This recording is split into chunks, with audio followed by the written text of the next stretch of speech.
Ready to rock and roll here at Sensational TV.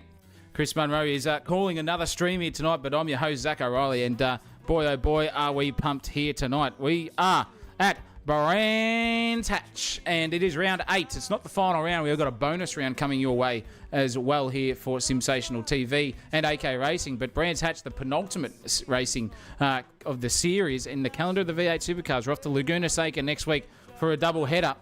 By G, by Jingo, by Crikey, it's all happening, and the qualifying is about to go up, so we will get sorted for that. But we're at Brands Hatch, and wowee, what a place to be! I give you the hot tip. That is one of my favourite places in the sim racing land, and it's going to produce some fantastic racing tonight.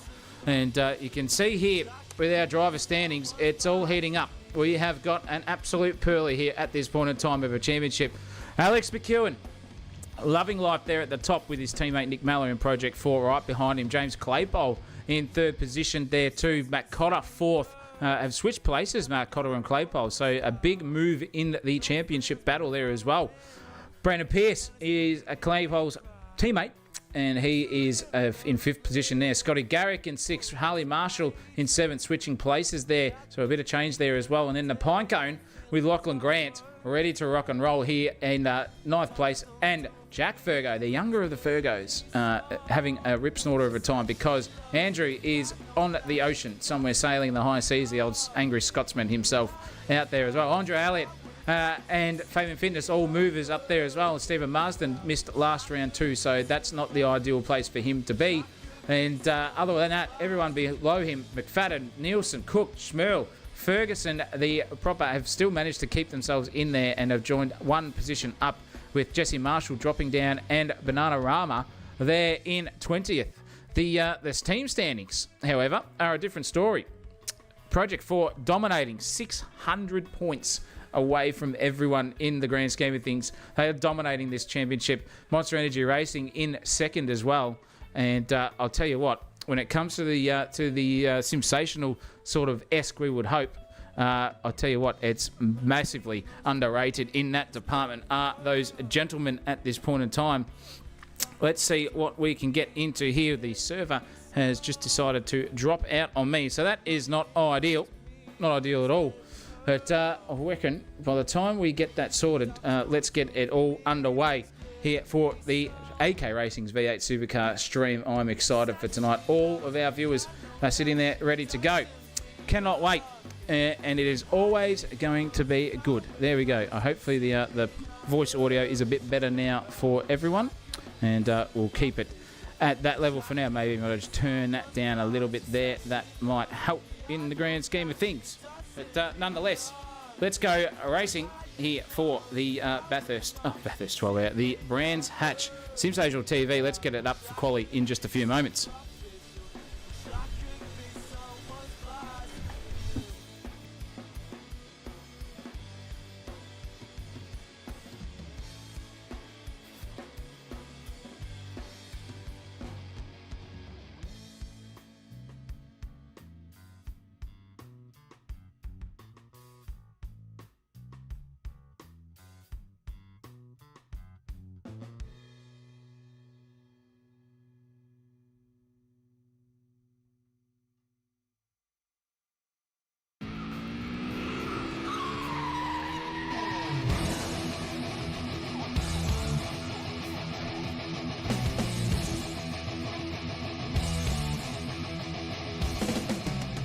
Let's go racing, boyos, girls, animals of all ages. We are at Brands Hatch here in England, and wowee, what a circuit this is. Great in the BTCCs, but even better in the V8 Supercars tonight.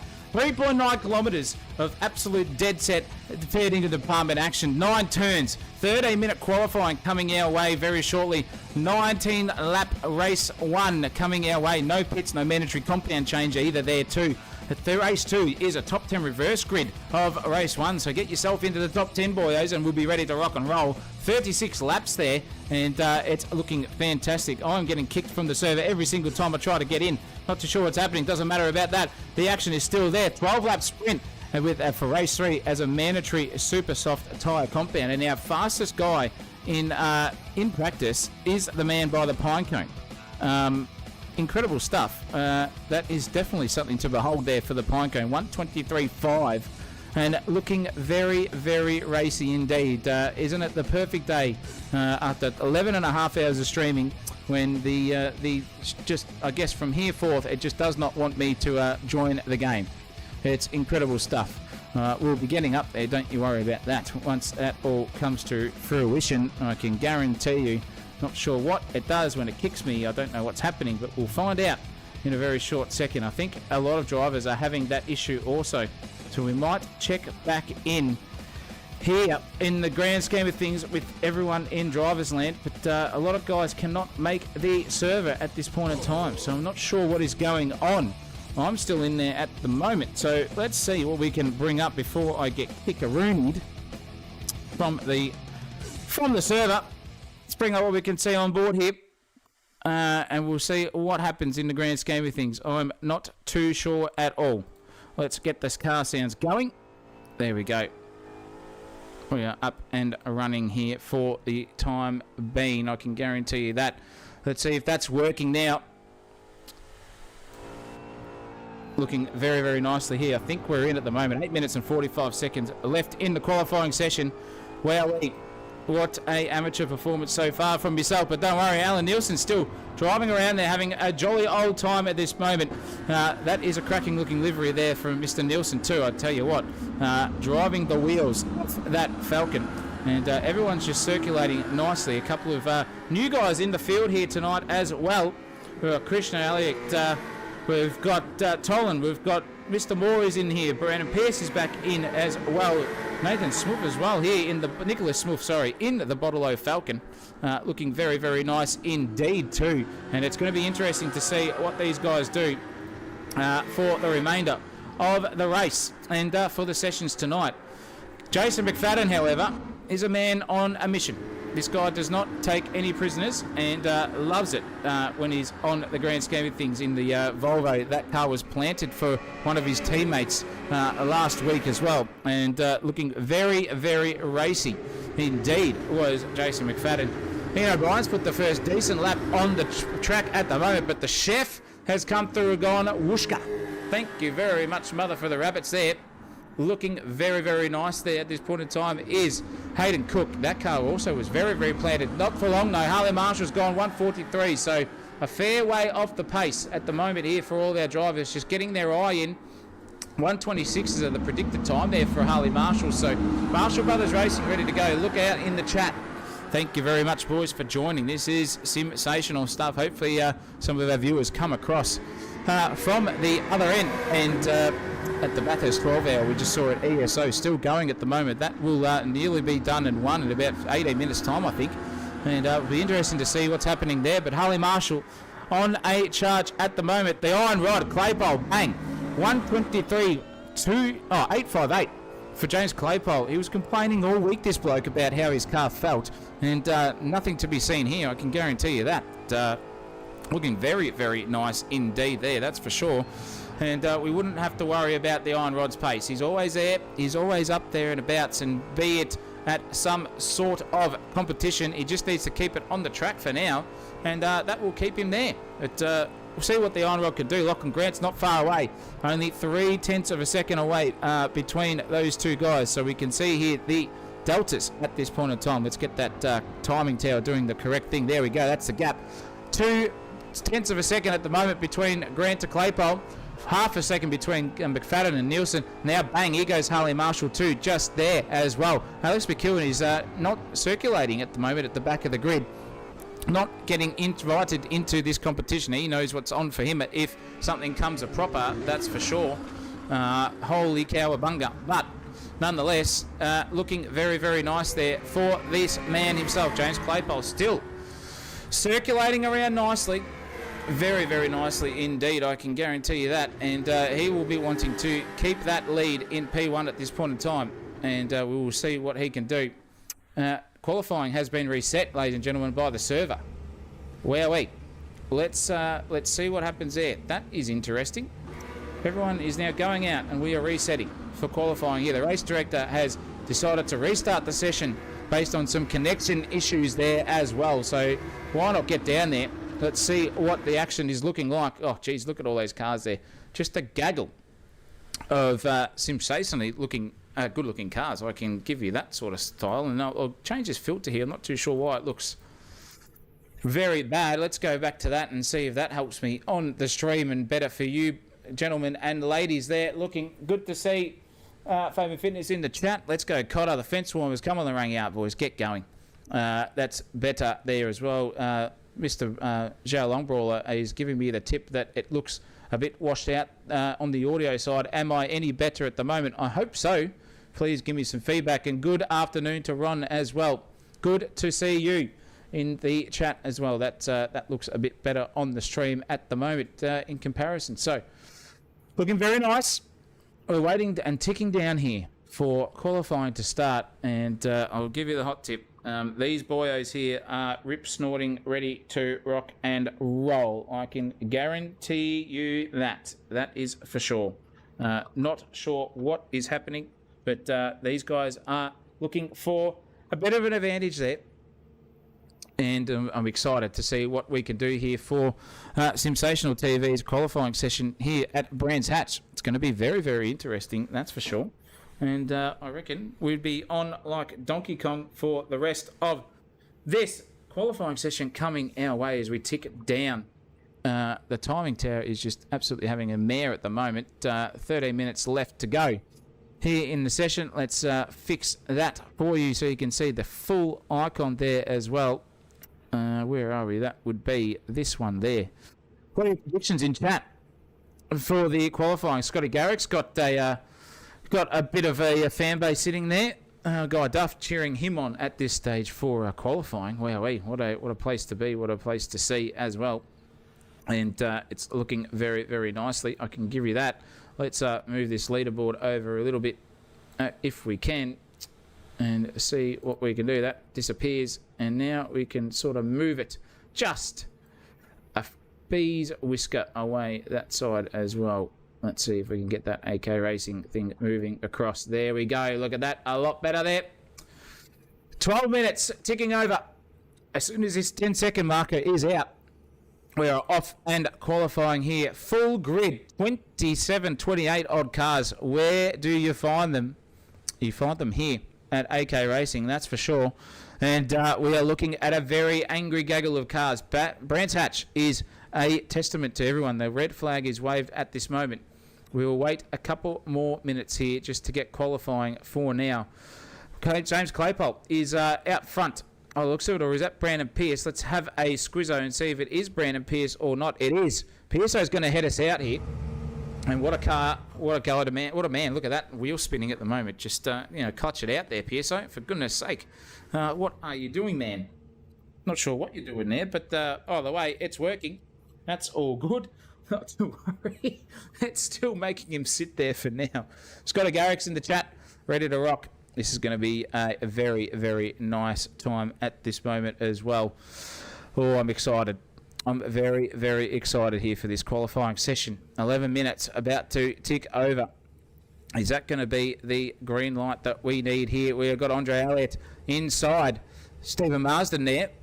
That's a bit G-rated or PG-rated. Not even 8:30 yet here at my time of the thing. The world, Lachlan Grant sitting there patiently ready to go. Right behind him is Nathan Hughes as well. That is a cracking looking Thrustmaster Fanatec liveried Ford Falcon. Looking very, very nice. Harley Marshall we saw earlier on the track. Marshall Brothers Racing will be wanting to get up there, as will his compatriot and brother Jesse Marshall too. What are we going to see from these guys? Nobody knows. Excuse me, just had to have a cough there. Been talking for a good solid 11 hours already today on the commentary side of things. So forgive me for any bit of coughing that comes through. The voice is holding up, but I know it's on track. Know what is at stake. It's very, very important to get the car sorted and get it ready and rocking and rolling, because if that's not the case, then you will be in trouble come race time. If you can't get a great qualifying performance, you will be in trouble. So let's keep it real and keep it on the red and white black stuff out there for now. That's going to be exciting to see. I can guarantee you that. Looking very, very nice here at this point in time. Single file sort of behaviour. And just getting onto the edge of everything ready to go. We are live here at Brands Hatch for qualifying round 8 of the sensational TV AK Racing's V8 Supercar Series in the Gen 2s, and Alex McEwen doing a fantastic job in that championship leading position in teams, and also in the Project 4 liveried car himself, the Farmers Union Iced Coffee, doing them proud here at the moment is Project 4, but he's warming up the tyres for now. So let's see what Mr. McEwen can do. We'll get him up there. There he is on screen for his first flying lap. Let's ride on board with him and see what the big man can do. Points it in nicely. 4th gear around turn 1 here in a V8 Supercar for Brands Hatch, just under the sensational TV overpass. Slamming it down the gears into second. Angling that car in late on entry, but the oversteer on exit just on the slip angle. It's not enough to upset the car, but just enough to get that momentum going and release the car. Just a little bit of oversteer too. Ooh, that was some sensational stuff there. Very good car control, that's for sure. From Alex McEwen, 3rd gear, feather that throttle ever so lightly there for Alex. Just get that drive onto the back straightaway here at Brands Hatch. Coming down the hill, a fast sweeping right-hander coming our way. Brake just halfway between the 2 and the 1 board markers there as well. And he's gaining ground there on the cars in front. That is his teammate, Nick Mallow, in front of him. Nice sort of action at the point of time here for Alex McEwen, just finding that slip angle. He knows his track by the back of his hand, by the look of it. Angle it in, slap it down to 4th, keep it in there, navigate that turn, not overshooting it on entry. Get that car settled nicely 4th. A tight left-hander that's off camber on exit there, so a little bit of oversteer developing there for Alex McEwen. This is looking like a cracking banker of a lap here, if you don't mind. Just settled nicely as that VF Commodore looks very, very tasty under the control there of Alex McEwen. Brandon Pierce done a 124.4, Claypole 123.9, and Alex McEwen just does a 123.8. Thank you, mother full of rabbits, he says. And we are off and running now for another set of times here. Beautiful stuff there, 123.808. And then James Claypole basically doing 123.962 for his second crack at it. Good stuff there from all of our drivers. And the intervals there, look at that, between 1st to 8th is 1 second. That is close as you want to be. I cannot wait till 8:30 so we can unleash the actual potential here of the sensational commentary box. You can watch it live here, 1440p as well if you don't mind. That is something to behold. I'll give you the mail where we have upgraded the stream quality on my end so we can get you all that crispiness there ready and rocking and rolling, that's for sure. It looks sharp here, and Claypole is on the move here. He is one of the bit tense up on his PB. I can guarantee you right now, that man is looking pretty damn racy for sure. And just getting the car nosed in nicely there. And we'll see what he can do. He is only a 10th and a bit off. And you can see the sector times there is 0.13 up at this moment. So Claypole on the improvement. What can he do for the lap times here? We'll see what it comes across the timing tower. Is he going to get a 123.4 wacko? Thank you very much. Nick Mallow is a 123.5 right behind him. So just getting on that teetering edge at the moment of the pace at this point in time are our boyos, and looking very, very nice indeed. That's for true. Let's have a look further down the field and see what these guys are doing.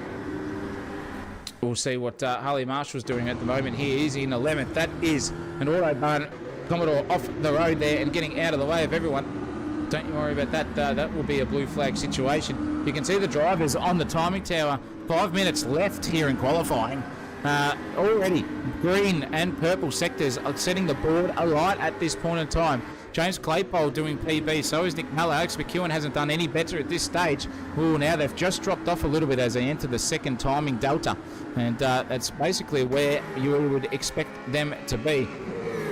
In the grand scheme of things, James Claypole in the lead of qualifying here, hoping to make amends here for last round's performance was 3 weeks ago. So it's been a while between drinks, ladies and gents. And I'll tell you what, this guy here, Andre Elliott, knows where the racing is and knows how it should be as well. It's It's a credit to him. He's getting that Volvo on song. And so is Scotty Garrick as well, another Volvo compatriot, as well as Stephen Marsden up there too. Welcome back to Stephen. Good to see you back in the fold here for now. 1:23.4 is the time to beat around here. Nick Mallow a tenth off or just thereabouts. Alex McEwen 2/10 off that timing sector at the moment. And look at the mid-pack battle. It is very, very tight from 8th all the way down to 14th, that's for sure. Harley Marshall just goes bang and says thank you. I'll put myself in 6th place, 3/10 off the lead at the moment. Looking very racy. Let's have a look at what Stephen Marsden's doing navigating this track at the point of time. He needs a more Swede, as his dash says there. And we're looking to get up onto the board. James Claypole's just done a server best as well there. You can see up there, he's gone further to the top, 1:23.422. Then Nick Mallow's done a 1:23.504. So interesting stuff there for these boys. They are in rhythm and flow. And so is Stephen Marsden. He's now up on his personal best too.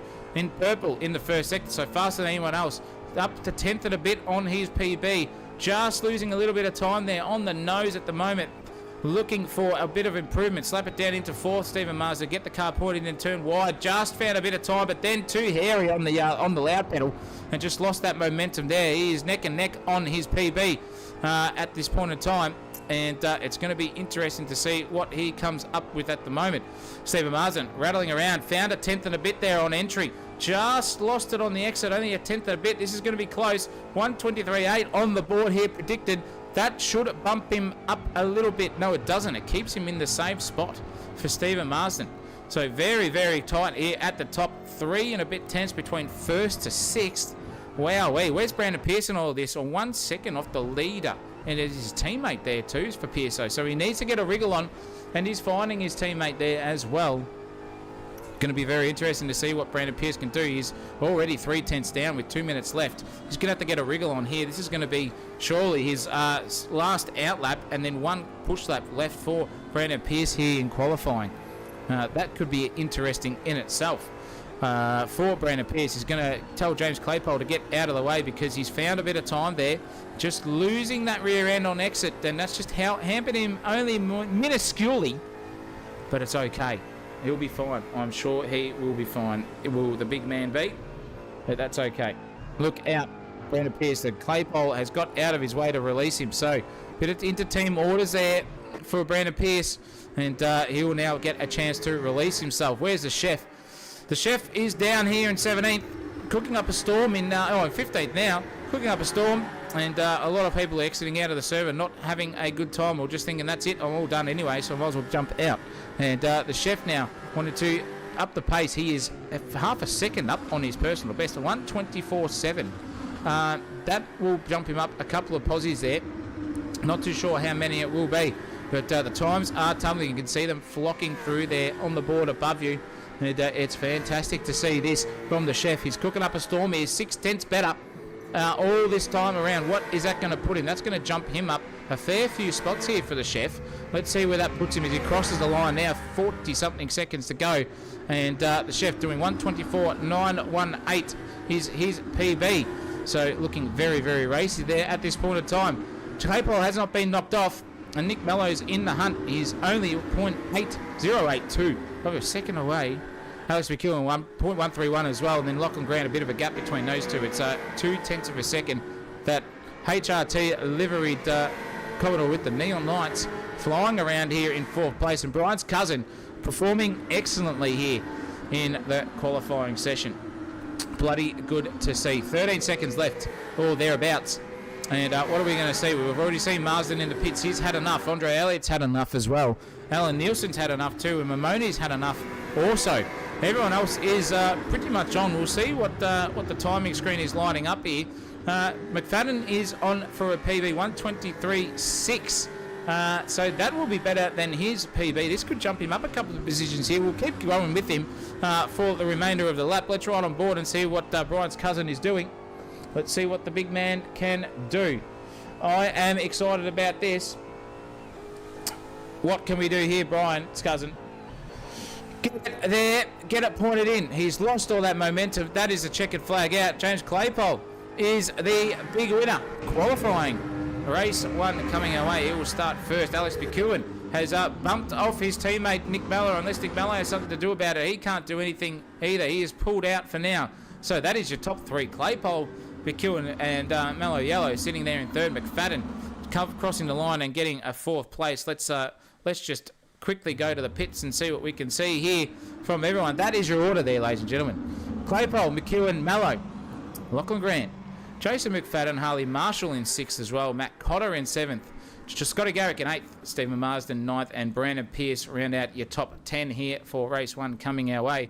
Andre Elliott, very good performance from him in 11th place. Clayton Pine, Nathan Hughes, Jack Ferguson, 12th, 13th and 14th respectively. Ryan Nielsen, the younger of the Nielsens, in there in 15th. Hayden Cook in 16th. The chef is there. Banana Ramos in 17th. Dean Hanley, 18th. Krishna in 19th. Very good performance from him on debut. Jesse Marshall in 20th. Chris Eckert, 21st. Alan Nielsen, 22nd. The second in the Nielsen father-son duo there. Clayton Waters in 23rd. Braden Moore, 24th. The windscreen, Ian O'Brien in 25th. Michael Mamone, ready to rock and roll. And then Taylor Holland and Adrian Hoster will round out the back of the group with Nicholas Smoof sitting there as well. Both debutantes tonight, or those three are our debutantes. And Mamoni as well, who's done pretty well to get in there also. So that's your grid, ladies and gentlemen. Wowee. It's been a long day for me, but you guys are probably just getting warmed up here at Sensational TV. You know what to do. Get comfortable around the idiot box. Lie in bed, get the blanket on ready to go, get everything sorted, because I'll tell you what, race one is coming our way shortly, and it is an absolute belter coming your way here at Sensational TV for AK Racing's Bear Supercars penultimate round here at Brands Hatch, and that is where we are. For now, I reckon it's time to get going and get back in there, because 19 laps of Brands Hatch is coming our way here at Sensational TV. Don't go anywhere. Get comfortable. We're in for a long one here tonight. 3 races coming our way shortly. As always, I will be back in just a hot second.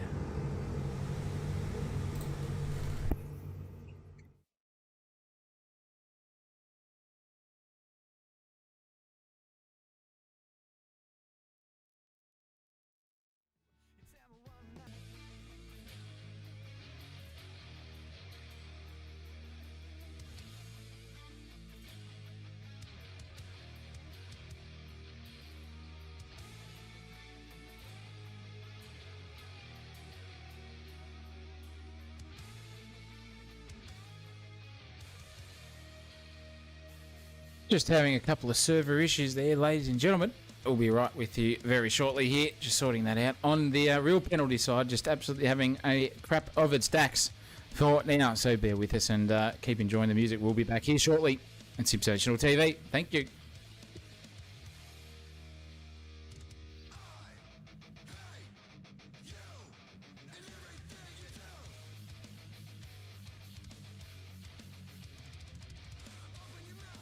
What's going on?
In 6th place as well, Matt Cotter in 7th, Scotty Garrick in 8th, with Stephen Marsden there and Brandon Pearce in 9th and 10th respectively. Andre Elliott and Clayton Pine in 11th and 12th. Nathan Hughes 13th and 14th with himself and Jack Ferguson there in the Volvo. Then we've got Ryan Nielsen. For some reason his skin's not coming up there. Apologies, Ryan, but we know what your car looks like generally there. The Chef in 16th place. Banana Rama in 17th as well, with Dean Hanley next to him. Then we've got Krishna in 18th in the Mustang as well, next to Jesse Marshall, with Chris Eckert, Alan Nielsen, Clayton Waters, Brandon Moore, and then Ian O'Brien. The windscreen there at the back with Mamone and Toland rounding out the grid. And there is a car as well in James Claypole. Not a James Claypole, that would be... I think that is one of our new guys. It's not John Slow and Philly Dalton, but that is your grid there, ladies and gents. And we'll go up into the sky here. We have got a couple of sessions to go, and look at Brands Hatch there, just flowing over the circuit.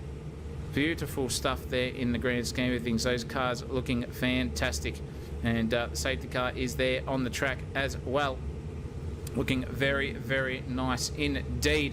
Well, let's get back to the front of the grid. James Claypole, we can see there in his eyes and ears as well. He's looking very, very comfortable in the grand scheme of things there too. Look at that helmet, just all focus, eyes ahead here for a 19-lap special coming your way here at Sensational TV.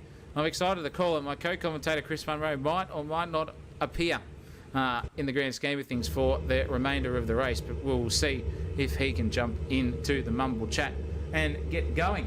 It's going to be interesting, this race, I can guarantee you that. Trials and Tribulations, the two Project 4 guys behind there of James Claypole, and behind James Claypole is Alex McEwen and Nick Mello, that's for sure. It's going to be a very, very tight battle for those guys indeed. I can guarantee you they're nervous as a cat in a room full of rocking chairs is James Claypole, the Iron Rod, we call him here at Sensational TV. That is exactly what he is known as. Get your predictions in the chat there too, by the way, ladies and gentlemen watching. Mitch, missing you out there, Mitch. Get yourself back onto the grid. Cannot wait to see you in the grand scheme of things next round. You are not racing this one, unfortunately, but we'll see you there at Laguna Seca for the next gig. This is going to be good stuff here. We can just see what the grand scheme of things are going to be with everyone having a good crack around this circuit. I can guarantee you they will be ready to rock and roll. Come lights out here, 3 p.m. start time, so the sun won't be in the eyes and the factor. But Taylor Simmons is giving us predictions. The race director's chimed in. Easy Project 4 win, he says. Well, I'll tell you what, that's going to be interesting, because I would probably tip and bet my left nut that Project 4 probably will have a win. It's just a matter of who. But I'm shooting for the Iron Rod. Give us your predictions in chat. No blue flag drama, says Mitch Ferrier there as well. I cannot agree with you more there, my friend. That is for sure. We can hear the revs starting to climb in the background. People are getting antsy and they're ready to rock and roll. I can guarantee you that. They are 100% ready to go. As the lights are out, coming up our way very, very shortly here at Brands Hatch. The anticipation is killing me here in the grand scheme of things. We can see what they can do. The lights are up. We are ready to go. And I'll tell you what, it's exciting here. We are about to go lights out racing here, ladies and gentlemen. Get set for race 1 here, round 8 at Brands Hatch at the 8K Racing Special. Wowee, we can get it going now. And that is a cracking start there from Alex McEwen. He is going to sail around the outside of James Claypole if he possibly can. Bit of argy-bargy happening in the background. Can everyone get through cleanly? Let's just see what they do here coming into turn 1 now. Look at the moving there. Jesse Marshall is ready to go as well. Look at that. That is some awesome driving there from everyone as well. Getting around there nicely is the Iron Rod. Oh, geez Louise, that is going to be interesting, that's for sure. And we'll see what he can do. I'm going to get off the track here at this point in time. Then we can get out of the way. Thank you very much. Off into the bunda I go. There we go. James Claypole in the lead of the race.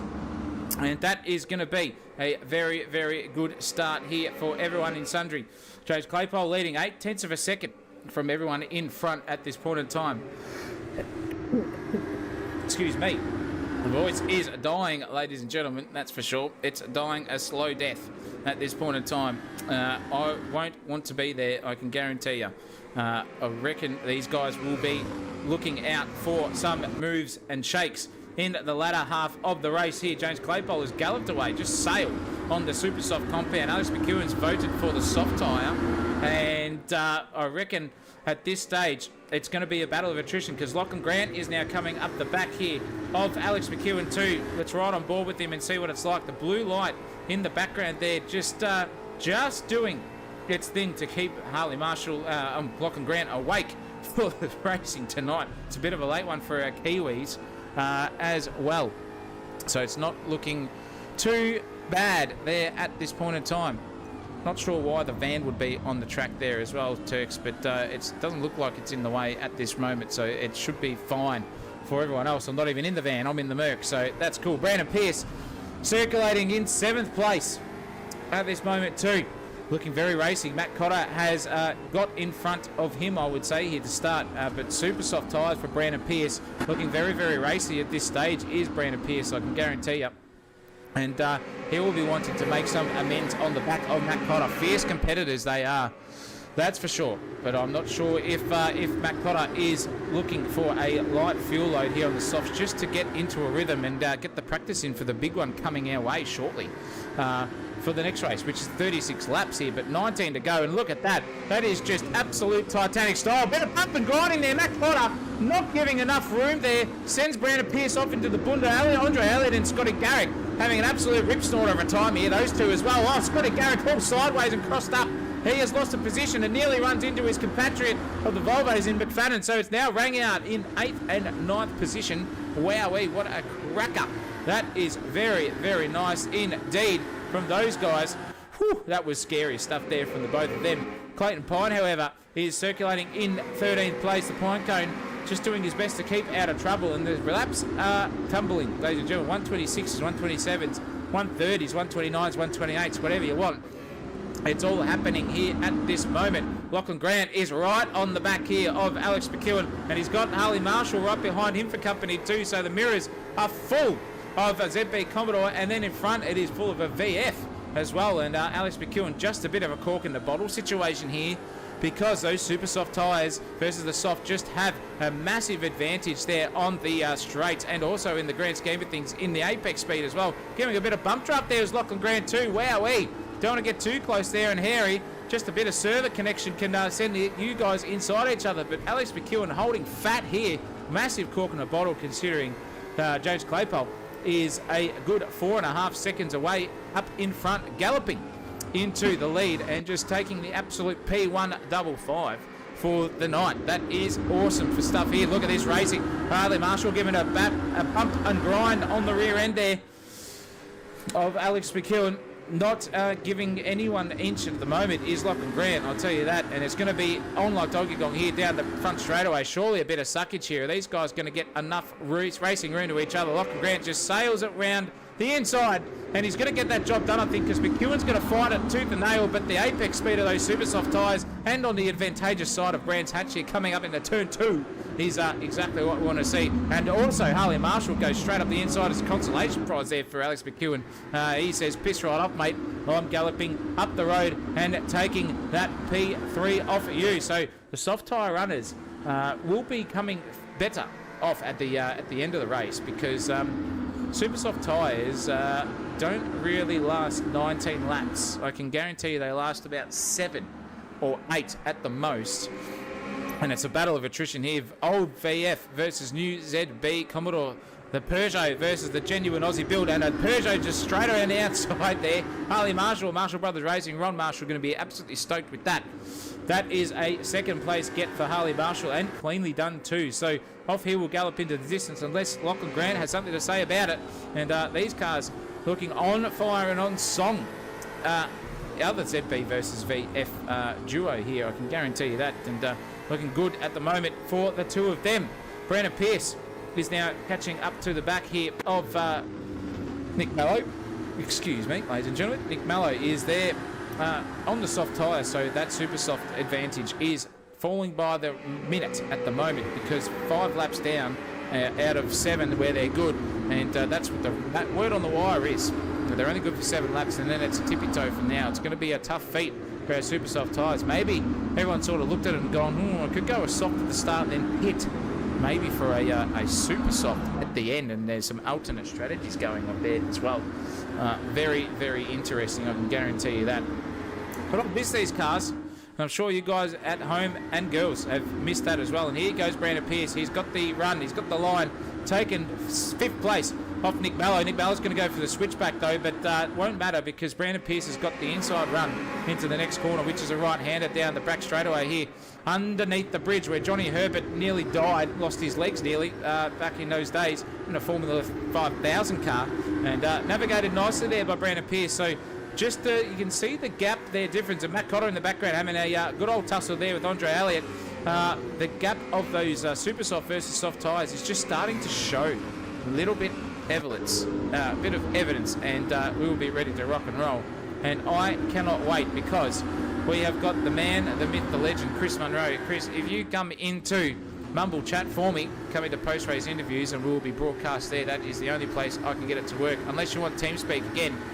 That will be good, and we can have the call of the evening. Wowee. It's good to have my co-commentator with me. We'll find him once he joins Mumble, if he possibly can, at this stage. The chef. 11th place. Well, looking very racy is the chef on those super soft tyres, mind you. Hammering a absolute rip snorter around here at Brands Hatch. And that is it. I think I've been joined right now by the man, the myth, the legend, Christopher Munro in Mumble. Yes, absolutely. Good to be here, ladies and gentlemen, here for round 8 for the V8 Supercars. It's been a long day, but I'll tell you what, the action is all happening here on track, ladies and gentlemen. Nicholas Smoot, their new driver in the number 28, just moving out of the way for Harley Marshall, going through, still in second position. We've got a special guest there coming across as well from the 12-hour broadcast. Our mate Lindsay Larko is going to join us in for a little bit of V8 action here in the commentary box as well. If you don't mind, I'm just going to try and get him sorted out and Mumble in the meantime. If we cannot get Discord up and running on the comms there. Unless if you can give us a hidey ho there, Lindsay Larko. Yeah, hello. Oh, there he is. We have got him. I might turn you down just a little bit, but he is here, ready to rock and roll. And this is the trio that took you through 12 hours of racing here at ESO's Bathurst 12-hour. And we are joined all back in another league of AK Racing here and some sensational racing it is at the moment. Welcome, boyos. Good to have you back here after about 45 minutes of your hiatus. Some real penalty issues just hounded the first session of the race event tonight, and we're looking very, very racy now at the moment. So good to have you. Oh, Andre Alex on the slide there. Wowee, that was some hairy stuff there, and looking very racy at the moment was Andre Elliott. Just got all over the back of Matt Cotter and said thank you very much. So it's good to see here. But your first time in the V8 Supercars there, Larko, I reckon. What do you think so far? Yeah, well, I mean, I've always watched the V8s in real life growing up, but this is definitely not my area of expertise. So instead of me being the complete Larko and knowing all, like in ACC earlier today, you guys are going to be the one taking me to school now. So I'm excited for tonight. Absolutely, it's going to be a little bit of a reverse Larko effect now. We can get our big brains out in terms of V8 racing and get you plugged into all the happenings here in the V8 Supercar Championship. It looks like James Claypole is out in front and by a fair margin, ladies and gentlemen. That's a 5.5 second gap to Harley Marshall there in second position. Lachlan Grant in third. We run 2 compounds of tyres here in the V8 Supercars. The Super Soft is about, what are we going to say? Maybe a second and a half better in the pace department in this circuit. We might just get a lap here. The last lap of Lachlan Grant was at 20, or his best lap was at 24.9 compared to Alex McHugh lap of a 25.2. So only 0.3 the difference there between the super soft and soft tyre. Yeah, definitely. And they're only about good for 7 laps here, Chris, is the word on the wire, between everyone in sundry. So the 7-lap mark has gone, and those guys out in front flying away, James Claypole, is now about to endure some horrible pain. He's not even halfway through the race, and already at that point of knot for the super soft tyre tonight. So let's see what Alex McEwen, Nick Mallow, and Matt Cotter can do in the grand scheme of things when it comes to making their way through the field here for lap 11. Well, 11 laps left here in the racing department, and it's going to be ultra fierce and ultra competitive, because we can see now Jason McFadden struggling at the moment, just trying to get past Matt Cotter, but can't get the job done. So Matt Cotter now on that little bit of a charge here for the remainder of this race around Brands Hatch. 11 to go.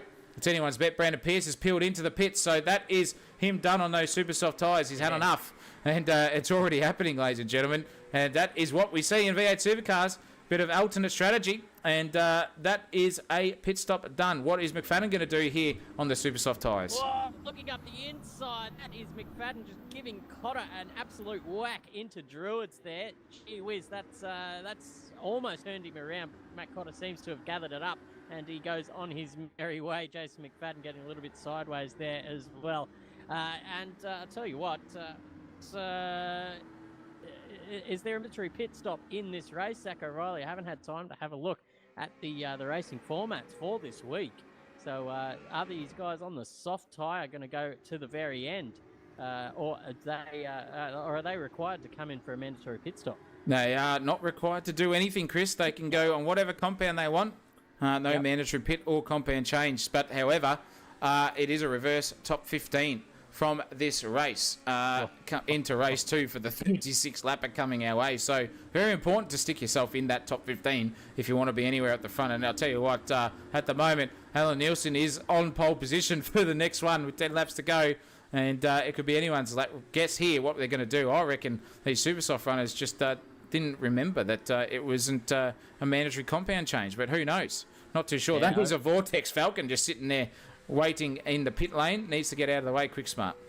Yeah, we'll introduce our newest commentator as well, Lindsay Muggle from over there. He's been our Larko all day on the 12-hour stream. Wants to get involved in some V8 Supercar calling action. So welcome to the com box here for the AK Racing V8 Supercar Series. Any questions you have about the V8 Series in general, just fire them away, Lindsay. Yeah, I will do. I'm happy to be here tonight, and I think this will be a good learning experience for me. I've got 2 years of comms experience under my belt, but never V8 Supercars, especially around Brands Hatch, so this is going to be an interesting night, and I can't wait to get into the thick of it. Yeah, absolutely. It's good to have you on board. I'm showing you on who have we got on screen there? Andre Elliott in the Volvo. We've got all the manufacturers over the years. So we've got the VF Supercars from yesteryear. We've got them going around at the same time as ZB Commodore. So two differing eras there of motorcar there in the Holden factory. We've got Volvos, and I tell you what, there's quite a religious follower in the Discord from the Volvo group. All these guys are really tight together. They go out for tea and scones after each race. And, share their setups, and they're very friendly in the Discord as well. There's only one Mercedes out there tonight in the Penrite number 6, looking for Matthew Munro, my brother, who does not seem to have made his way onto the grid. That slack going there, Mr. Munro. Yeah, very slack from him. Just too busy roofing or something like that. I don't know, but he was quick, your brother, and arguably the quicker of the two. That's for sure. On the Munro family. Mate, well, it depends on what department we're talking, Chris. How about you just you keep it on the down low there? But nonetheless, the Munro department quick is happening, and oh my goodness gracious me, that is Alex McEwen taking the lead off Lachlan Grant. That is job done and one there for Alex McEwen. The soft tyre now, the king over the super soft, and Lachlan Grant, I reckon, is just going to hang on until the end here, Chris, and Lindsay, because after 7 laps of racing, 8 laps, they are dead as a doornail. We are 3 laps overboard, and this will give a good indication to the end result of the final race, which is a 12-lap sprint, but mandatory super soft tyres. So maybe maybe a bit of pain here in the first one to see what those super softs can do, but then a bit of familiarity at the end of the night for a 12-lap super soft sprint because they know what is ahead of them. Absolutely. Poor old Lachlan Grant just trying to do his best there, hanging on. As you can see in the lap time department, a second slower than Alex McEwen that time around. I think those super softs are well and truly stuffed here on that VF Commodore, but he's managing to hold it together quite nicely. Looking at the body language, that V8 Supercar, it looks quite stable and planted. Just not enough mid-corner grip to go with the championship leader so far in Alex McEwen. But he'll try his best out there. It's probably too late now to consider any kind of pit stop strategies either. He's just going to have to buckle it up and go to the end. He's got Nick Mello back there chasing him down, only a couple of seconds behind for the time being. So, he might come into play sooner rather than later here in the grand scheme of things here in this race. Yeah, he will, and it's those super soft tyres. They are going to die a horrible death. They are going to absolutely be yeeted into oblivion. And I'll tell you what, speaking of oblivion at the moment, Clayton Pine is now on the charge of James Claypole. Claypole on the super soft tyre. That wouldn't be ideal to be on, and he was starting off pole, Chris, so he is dropped back a few positions as the iron rod himself, but that will be fresh set of supers here for him because him and Pearso are on the same schedule, and they came in for a pit stop, and there is Brandon Pearce at the back just going straight through on Jack Ferguson there for 9th position. Supersoft's coming good at the end. Double Supersoft run here for Monster Motorsport, and it seems to be paying dividends in the longer runs. Maybe an indication of what's to come for race 2. Yeah, absolutely true. That's all these guys just doing a bit of an exercise in data collection. How long do those tyres last under these conditions? And they'll be popping those sums into their little notebooks for the rest of the format here tonight. How many races do we have, Zach O'Reilly? I've, as I said, new to this race tonight. I missed the start of the broadcast, unfortunately. So, how many laps have we got here? I'm just going to I might do the research myself and let you guys call the race. Lindsay, what are your thoughts so far?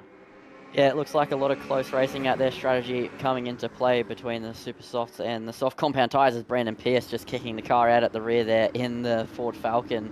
But yeah, it's looking pretty exciting out there. I heard that there was one more race after this one that was a bit longer with the reverse grid, so that's exciting to see. I love seeing the Volvos out there as well. I just love seeing all the old V8 supercars. It brings me back to when I was a little bit younger, as if I wasn't already young enough right now. So yeah, I'm just enjoying it. You would have been 5 years old at the peak in 2010 of the V8 Supercars season. So that's for sure. You would have been a young chap. There, that gives away his age there. That's for sure. I was 1 year old in 2010. He was 1 year old. There you go. Oh yeah, it is 2024. Jeez, that's just. I think 2018 was last year still. So I'm a little bit on the piss at the moment, but nonetheless, it's good to have memories come back in for one of our commentators as well. And, look at this. Claypole. Look at this battle. Claypole just on the nose here of Matt Cotter. And he's going to stick it up the inside wherever he can. Cotter is the torpedo, Mr. Larko. And this guy at the moment is a feisty character, the torpedo. That is exactly what his nickname lives up to. I can guarantee you that. And he will be running laps around the competition if he's on the right strategy. But Claypole on the better tyre here. 5 laps to go, and Cotter, a bit of oversteer there on exit for James Claypole, caught it nicely, and Cotter won't be letting this pass go easily. I can guarantee you that. He's a hard customer to overtake, that's for sure. Matt Cotter being a multiple championship winner here in this V8 series. He's up against it this time around. Alex McEwen and the Project 14. Look at that, Claypole. Just giving them both a bit of a nudge, very squirrely on the exit there. He gets on the grass on the entry. Sideways. Jesus Christ, it's all happening here. James Claypole manages to gather it up. That's a feat in itself. These cars very difficult to drive at the best of times. No ABS, no traction control over here. This is pure motor car racing in the seat of your pants style stuff. But James Claypole and Matt Cotter continue the battle here down the main straight. Who's going to break first here into Paddock Hill? Iron Rod going around the outside if he can. Jesus Whoa. Christ. They're side by side now, going down the hill. Is he going to force him off the track? He does not. Gives him plenty of room. That's Matt Cotter up the inside. Claypole around the outside into George. Cotter's going to have the better of it on the inside for now, but they both bang doors on the exit, and there is Cotter just taking the advantage, but Iron Rod sends it back up there as well. Oh, looking for a switchback as Cotter. It's all happening here, ladies and gentlemen. Wow, sideways, monkey see, monkey do stuff there. Jeez Louise and a packet of peas. That was incredible stuff. I reckon there was some shit pants moment there. Some brown paper bags coming our way for the Iron Rod and Cotter. That was hard as you want it to be without giving anyone a send into oblivion. And Claypole on the better half of those Super Soft compound tyres now. And he's on the charge there for Lachlan Grant on those dead Super Softs out in front. Is Alex McEwen, however, by 5.7 seconds over his teammate Nick Mallow. So Project 4 domination. We went through the team standings at the start of the broadcast, and wowee, those guys are killing it. So another win, well, a 1-2 here coming their way for Project 4, barring an absolute disaster. Don't worry about the timing tower there, Lindsay. It just does weird things sometimes here at certain tracks. Don't get too excited. I usually have hemorrhoids because I think something's gone proper and doesn't come to fruition. So ignore that. We know where it is all happening. And Iron Rod's been released at the moment. Let's just go back to Alan Nielsen. We haven't had him on the stream as of yet, and he is following Chris Eckert here for 17th and 18th respectively, and with 3 laps left in this race, what is Alan Nielsen going to do? Can he get it up the inside here of Chris Eckert? This is a very tricky corner, 3rd gear. If you're brave, just slap the throttle on, and that is some drive there from the VF Commodore versus Alan Nielsen. This could be just a petering out style event here at the moment, but look at the way the cars handle and behave there, Lindsay. You'll notice a lot of oversteer, understeer, very twitchy and darty. These cars, what Gen 2 is all about. Very, very twitchy go-kart style, but in a nearly a 2-ton race car. It's always fun to do that in a V8 supercar, that's for sure. We've seen what the car behaviour is like here just for a sprint, let alone what the long races are going to be. And Andre Elliott now on the back here of Stephen Marsden. Yep, so he's going to be chasing down Marsden as we head through the... I think this is the end of the lap. I kind of always forget where I am at Brands Hatch. Yeah, it is the final sector of the lap. So through Hawthorn there. Yep, through Hawthorn.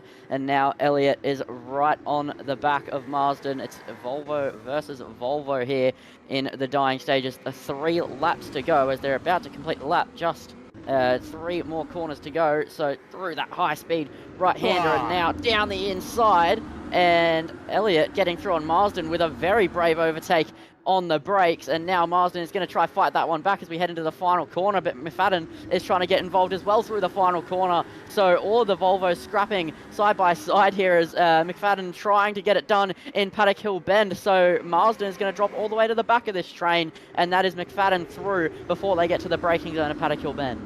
That is the difference between cracking call there from Mr. Larko himself, Lindsay Muddle.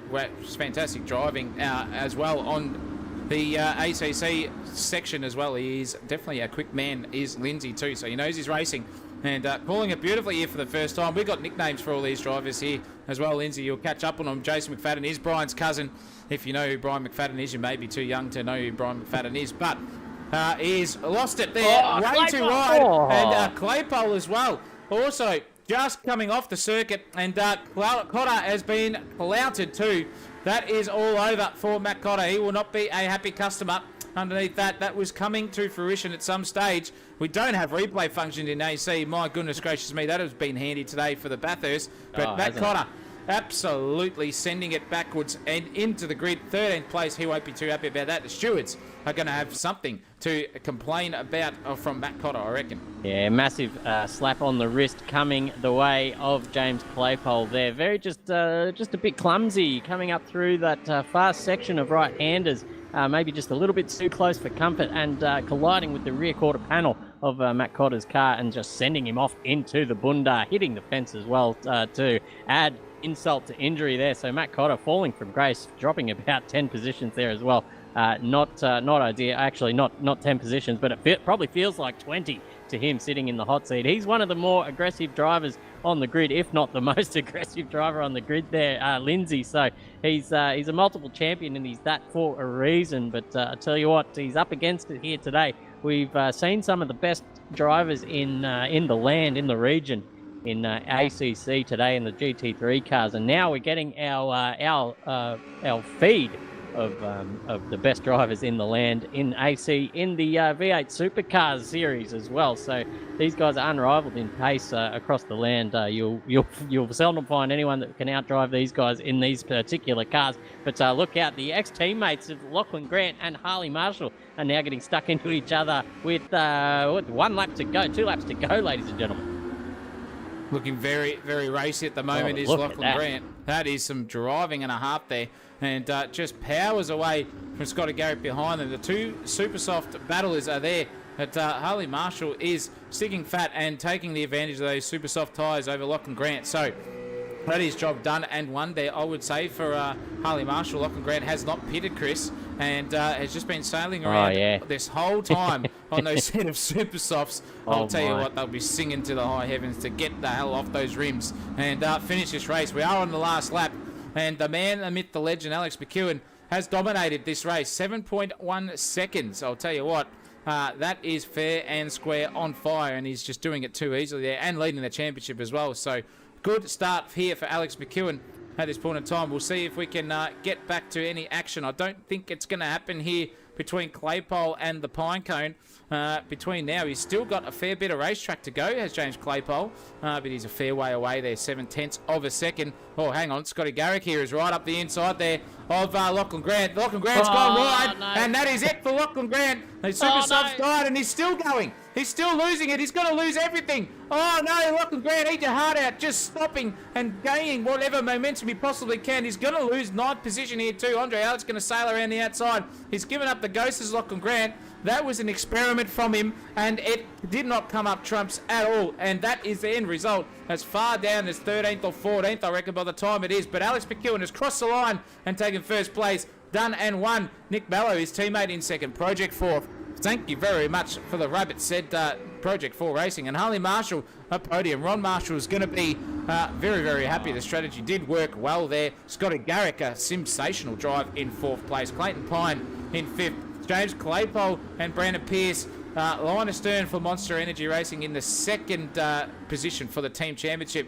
Andre Elliott and Jason McFadden in Rangiat, 8th and 9th respectively, and then Stephen Marsden rounds out the top 10.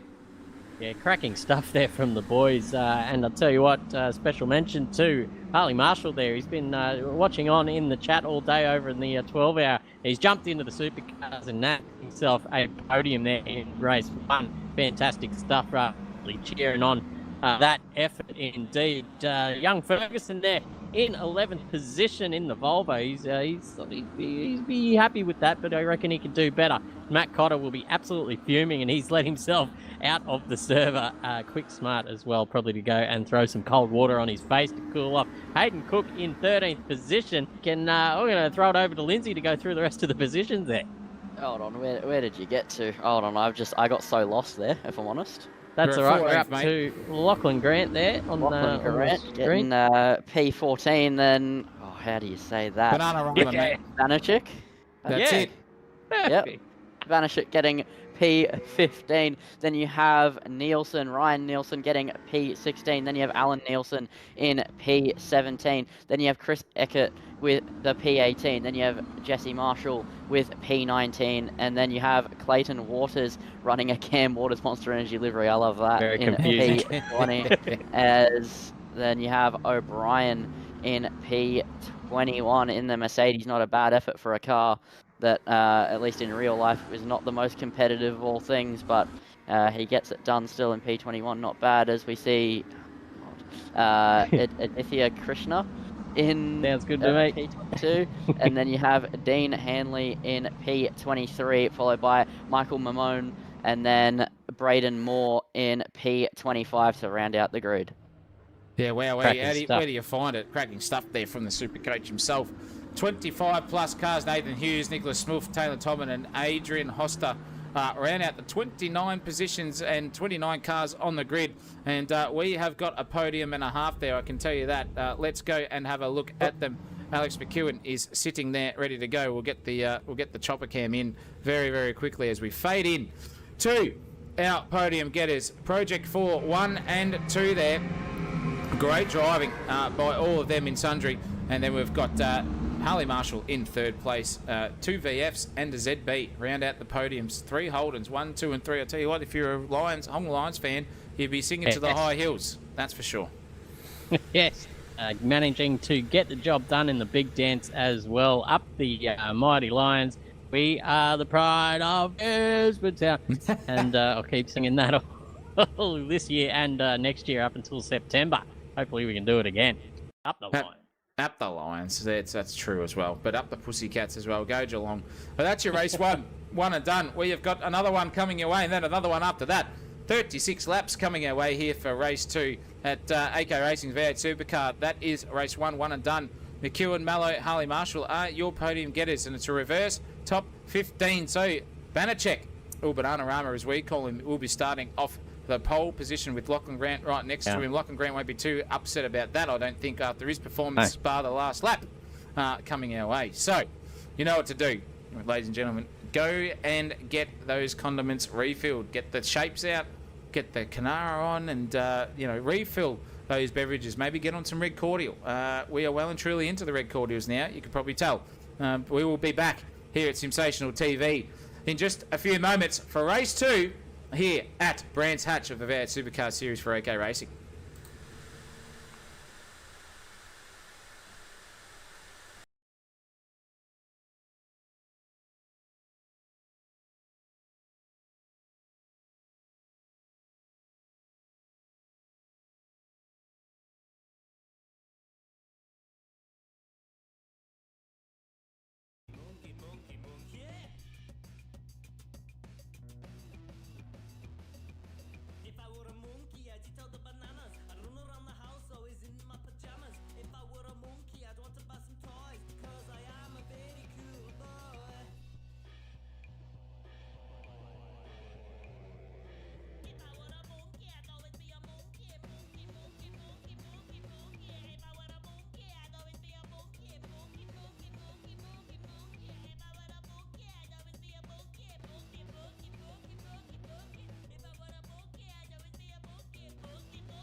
My heart,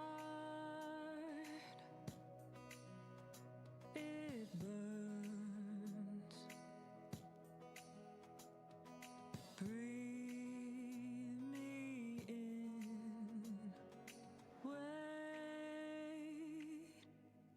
I watch the sun, it wakes begins to break as you ride on by.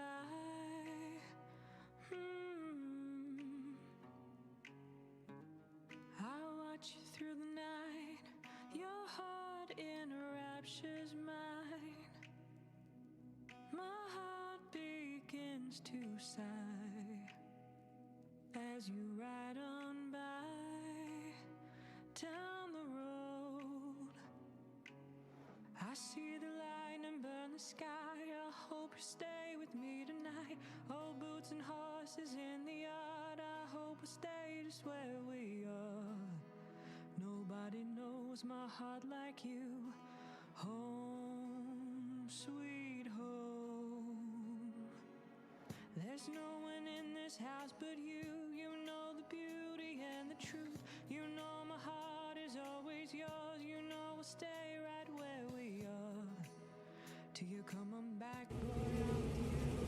I'm home, sweet home. Wait, I watch the sun, it wakes. My heart begins to break as you ride on by.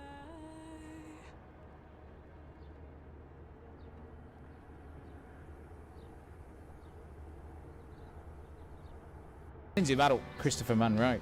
Give us your prediction on what we're going to see here. It is a reverse top 15 grid, so Banachek in foreign territory here, probably nervous as a cat in a room full of rocking chairs, I reckon. We've just got the, yeah, absolutely. We've just got word from Taylor Simmons, our race director, saying the tyre compounds are locked. So I'm not sure if that was meant to be or not. No, it is not. We'll find out in just a second here from our man in command, Zach O'Reilly. With the mandatory compound change, I think we should hopefully be able to get onto the super soft tyre. This may require a server reset, ladies and gentlemen, but that's all right. Keep your predictions coming in through the chat while we get that sorted out in the background.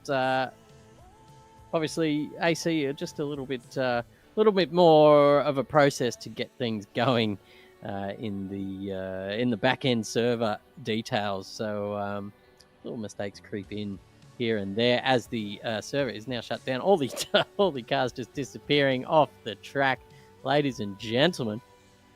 We might Ghost Excite says, "How's the racing been?" There in the chat. It has been absolutely cracking. This circuit brings out, I think, just some of the best racing you get around, and it comes down to the fact that it's a pretty hard track to perform an overtake on. So generally that happens around these kind of tight, sort of flowy circuits where it's hard to get a run on anyone. And look, Paddock Hill's a pretty tough corner to navigate, and being at the end of the longer straight on the circuit just makes it even that more difficult to navigate. And the racing's been absolutely cracking. Taylor Simmons said, "You should 100% let me edit events and weekends." Yes, I was meant to do that after the last round, but I totally forgot. Please remind me at the end of this broadcast, Mr. Simmons, and I will grant you access to that and run you through the server and show you how to do all that stuff, so we don't have to worry about doing that again.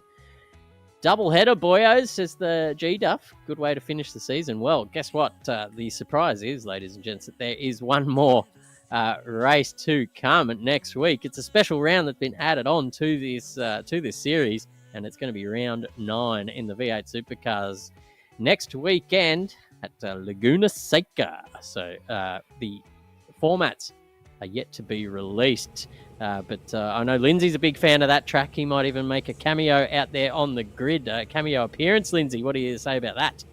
Yeah, I mean, just looking at this, I'm definitely well into considering it. It all just depends on there's a couple of things to consider, like work and stuff, because I do work and school as well, but because the format's unknown, I can't make a decision until the format's known. So generally the race evenings go for maybe 2 hours total, so even if the formats are mixed up, we try and take into account the fact that we don't want to run too late on a Sunday night. So I'll probably end up doing it. So Sweet. I'm just gonna have to put in some time in the sim. Yeah. I haven't driven a V8 supercar that isn't the dodgy iRacing ones in a minute. It's been mate. it's been months since I did my last V8 Supercars League race. Yeah, But well, I'm you're gonna love definitely gonna these. be in that 2014 Commodore. You're gonna love these. The tyres have been specifically designed for league racing, and that means they are at a high degradation as well. So what you see in some of these medium to long races is you see multiple pit stops over the course of the race. The race only may go for about half an hour to an hour, but 3 stops probably as viable as 2 stops using the combination of tyre compounds. So it was a strategically thought out process there behind designing these tyres to just give way more options in terms of drive strategy in the overall scheme of things. So you see a mixture of different strategies here on every single race weekend. You don't just end up with the same sort of meta strategy that everyone seems to run week in, week out. So even here now, this is the 3rd season now of this tyre model, you still get alternate strategies in every single race. So testament to the builders of that tyre. If I do say so myself, it was well done there. Zach O'Reilly's back in the broadcast box. Turn it up, ladies and gentlemen. Just taking all the credit himself here is Christopher Munro. It was a joint combination of myself and him. I was the only one to test it. Well, you were testing them as well, yeah. This was before I had a rig. I did some testing as well, but Zach, the main tester, of course, and feedback led to the creation of this fantastic tyre model that we've got on these cars. Yeah, don't you worry. They've been giving us alternate strategies, as you said earlier, Chris. A big, massive, super soft run we saw from, I think it was early on. It was a guy by the name, and I started with W, his last name, Wilson. Tom Wilson did 4 super soft runs there, Lindsay, and managed to still come out as second place getter, and it worked. I can guarantee you that it really did. So alternate strategies are a possibility at some circuits, that's for sure, and even in the Enduros too. When we get something fired with that, it definitely brings something different to the table. But the cars are now on the grid. We've got 5 minutes here to wet the whistle and talk some absolute nonsense here for the second race here. 36 laps coming our way here at Brands Hatch. Multiple strategies, mandatory pit, but no mandatory compound change. So you can do whatever you want and maybe go for a super soft at the start or go double softs. What do you reckon, Christopher? What's the best go around here? What are we doing? 36 laps? I would start on the super soft tyre and take that to its tyre delta. When that starts to cross over with the lap times of the cars around you, or at least behind you, if you start on the supers, just keep an eye on their deltas and see when that tyre starts to cross over. That's the time, ladies and gentlemen, to come into the pit lane and strap on that set of softs that will take you to the end of the race. I think that would be my strategy if I were behind the wheel of one of these supercars. But as you've seen in the series before, no one listens to me, but they probably should.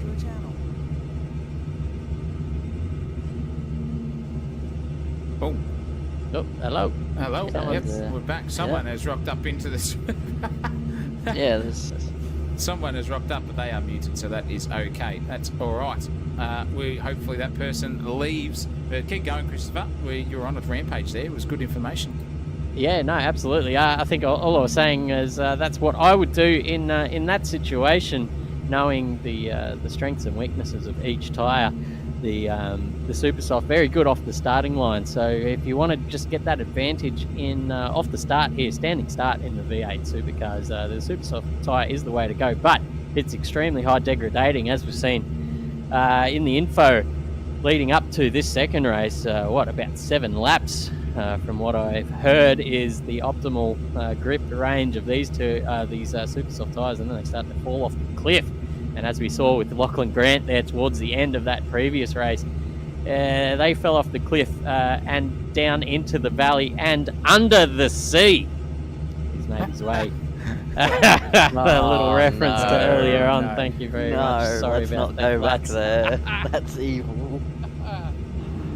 bringing in all the segues here on Sensational TV. What about you, Lindsay? Brand new to the V8s. What would your strategy? Would you go mine or would you try an alternate? Well, I mean, what I would do is, so you're able to swap to, so say you're on super softs, you can go to softs in the pit stop, yeah? Sure. Yeah, okay. So what I would do is, we saw, even though the super softs die really, really badly, we know they're strong on the start, so I think I'd take them about 15 laps and then pit onto the soft compound tyres to the end. Yeah, that's the way to do it. I'd probably do the same. Absolutely. Zach O'Reilly, the madman, probably starts on softs and pits to softs and still wins the race. Well, mate, if I had you behind me, I would just hope to God that you copy what I do, since you and me were neck and neck in the pace department. But I reckon a soft double run here is definitely the key. Why would you want to pit twice in this race if you can just go at that same pace? As you said, it's only 1.5 seconds, so over 36 laps even, 1.5 seconds is only about a pit stop and a half difference. So if you can keep that delta and keep it consistent, I would just stick to a double soft run. And it's going to be interesting to see what they do. We can see that grid there right now, boyos, on the screen. A lot of super soft tyres there for the top 10, basically everyone bar Stephen Marsden at this stage, but we could be doing some last minute tyre switches with 1 minute and 5 less to go here. For lights out and away we go. Banachek is off the front row with Lachlan Grant right beside him and behind him, just a car length behind as well. Hayden Cook in third place, the chef there. The Torpedo in fourth. Thank you very much, TeamSpeak. Jack Ferguson in 5th place, Stephen Marsden 6th, Brian's cousin in 7th, Andre Elliott 8th place, Brandon Pierce 9th, and the Iron Rod in 10th place there too. The Pinecone, Scotty Garrick, Harley Marshall, Nick Mallow, and Alex McEwen rounding out your top 15. And Ryan Nielsen starting from 16th with Alan Eckert, Marshall Waters, and the rest at the back there. O'Brien, Krishna Hanley, and Mamone is your grid there. What are our predictions here in chat, and also for the comment box, Christopher and Lou? Bloody hell, what was I going to say? Larko. Yeah, I'm keeping my eye on Lachlan Grant there from the front row, and behind him as well, Matt Cotter. Watch out for both of those guys too. Probably be leading after Druids, or at least by the end of this lap, those two out in front. Stephen Marsden, also a speedy customer. But we are off and racing here for race 1, ladies and or race 2, should I say. And Banachek leads just narrowly into turn 1. If I could get a decent view, there we go. But he's just been collected in the pack there by Hayden Cook. Matt Cotter looking up the inside as well. Not going to get there, but there goes Jason McFadden around the outside. Jack Ferguson on the inside as well. 3x3 around the back there with Marsden, Claypole all getting involved. This is an absolutely cracking start. James Claypole's made up a number of positions off the start, but Lockie Grant leads this race by about 0.6 to Rick Banachek there in second position, holding off Hayden Cook, the chef. There's been some dramas in the back there. Andre Elliott off the track, and he's managed to gather it up again, but Brandon Pierce is in the thick of it. Zach O'Reilly. Absolutely fantastic drive. 3 abreast here. Oh my goodness, on the outside and around the outside goes Brandon Pierce. He's trying everything he possibly can. Super soft runners here. Marsden have come together with Andre Elliott. That's going to give Marsden off the track. Sayonara, says Andre Elliott to Stephen Marsden. That's not the best start for him. But on the super soft compound, look at that already. The super soft runners, bar 2 drivers or 3 drivers, already inside the top 10. The soft guys just getting swallowed up here at the start and getting taily. Here's Andre Elliott there too. What has happened here at the front of the grid? Potter has got past the chef, and oh my goodness gracious me, here goes the chef up the inside, around the outside goes Cotter, and the chef nearly peeled it into the pit lane there. McFadden on his rear end as well. Banachek still struggling here. The poor Bananarama starting off pole is getting absolutely hounded here, and James Claypole is going around the inside of the banana man himself, and this is neck and neck stuff for Rangout. The hairy at the back there between Harley Marshall and Jack Ferguson too. 3 wide coming into turn 2. They cannot get any closer here at the moment. Wowee in the fair dinkum department. Jack Ferguson and Brandon Pierce coming together as well, and the chef McFadden and Marshall having an absolute dip here, Christopher Munro, for lap 2. Yeah, they certainly are. Brandon Pierce and who's that in Jack Ferguson there in the Volvo, just going side by side around that turn. But the Volvo just getting hung out to dry. Andre Elliott taking full advantage of that. Nick Mello making his way through the field as well. Lindsay, this is some tight racing here to start this race too. 34 laps to go already.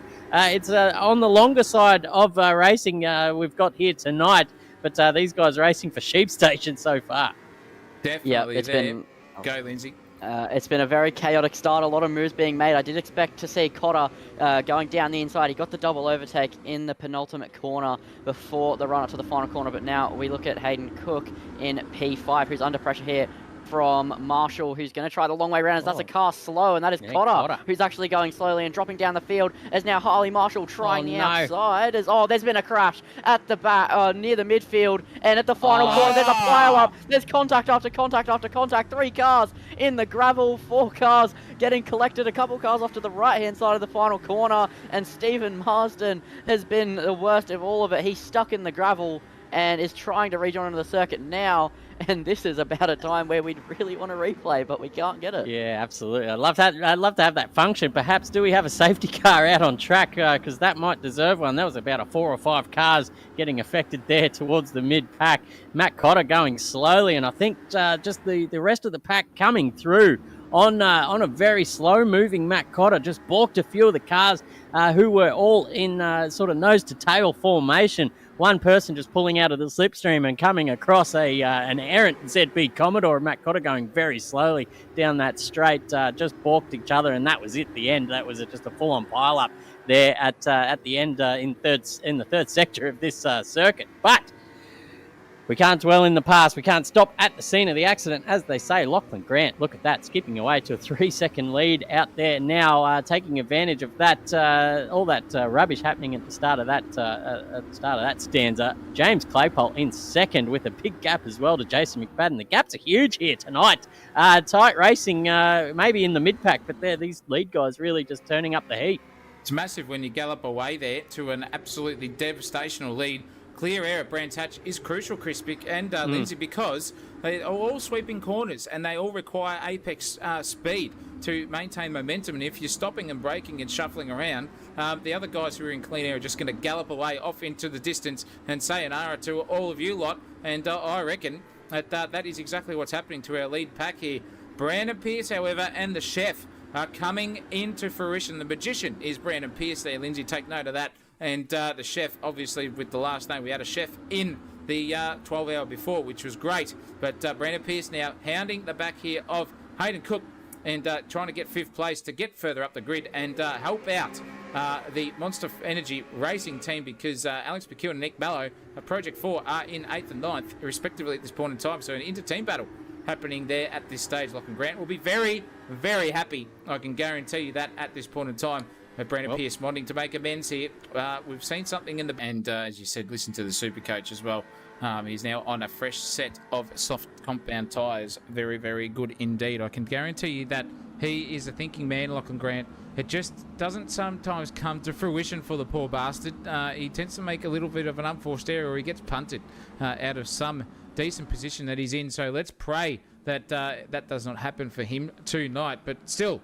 Our top soft runners are the formidable Project 4 guys in 6th and 7th on screen. Alex McEwen and Nick Mallow only 6 laps down, and I reckon you could get about 20-odd laps out of those tyres before they start to die. So, what are we going to see? Are these guys going to come and go into the pits at the end, or just pit at the same time that Lachlan Grant may have come in to do so anyway, at around that lap 20 mark, I think, and pit onto a set of softs and just go for a one-stopper? For now, better Cheap's pit stop for Lachlan Grant, ultimately. The field's bunched up, ladies and gentlemen. It is a safety car. If you're wondering why they are going so goddamn slow, it's because they are behind a virtual safety car. Casper is in front of these guys, circulating around. James Claypole is in front and leading the pack, and he will get ordered by the race director when the green flag is ready to rock and roll, and we will be able to see the pack starting to form up and get a bit angry. I think this will be the lap there, Chris Munro. What do you think? Yeah, sure. We've seen... Matt Cotter has joined onto the back of the pack. And it looks like he's gone early, ladies and gentlemen, way before the start finish control line, and has caught them napping a little bit. But I tell you what, Jason McFadden was onto him there as well. Not forming too much of a lead, but I tell you what, 7/10 now going into paddock, missing the apex by a little bit of a mile there. Harley Marshall getting the best run of all three of those guys going through the first turn. We are under green flag conditions. James Claypole and McFadden taking two alternate lines there through Druids Hill.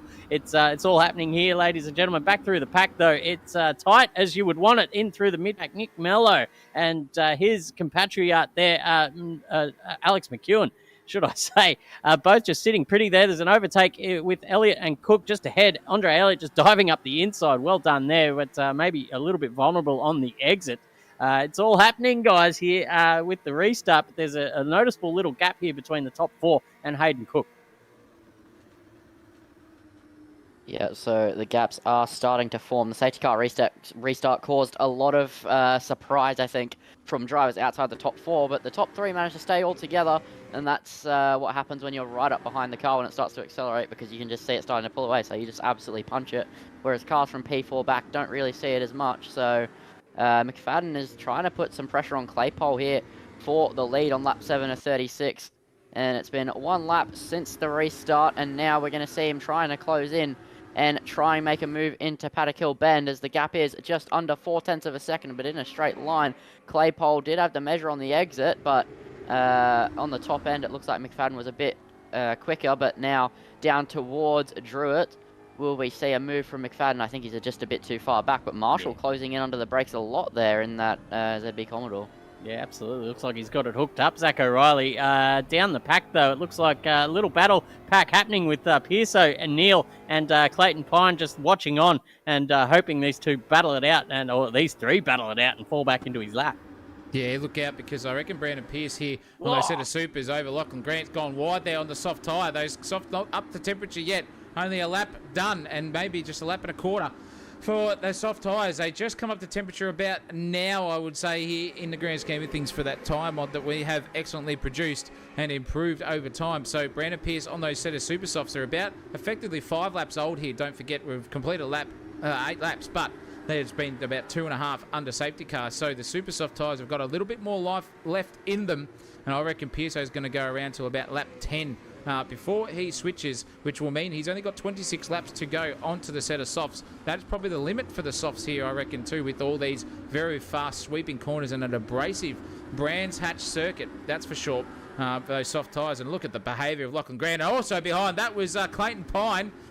Did he lose it? No, he didn't. He gathered it up just at the end there. Wowee, that was some excellent, sensational car control there from the Pine Cone. Just managed to gather it up. He was on a full tank slapper mode there as well. And they've just seen Jason McFadden get done by Harley Marshall for second place. I reckon McFadden just went a bit wide there at T1 and invited Harley Marshall straight through. Ron Marshall in the chat will be cheering to the high heavens. He said wait for the strategy calls from the Marshall Brothers racing team there, boyos.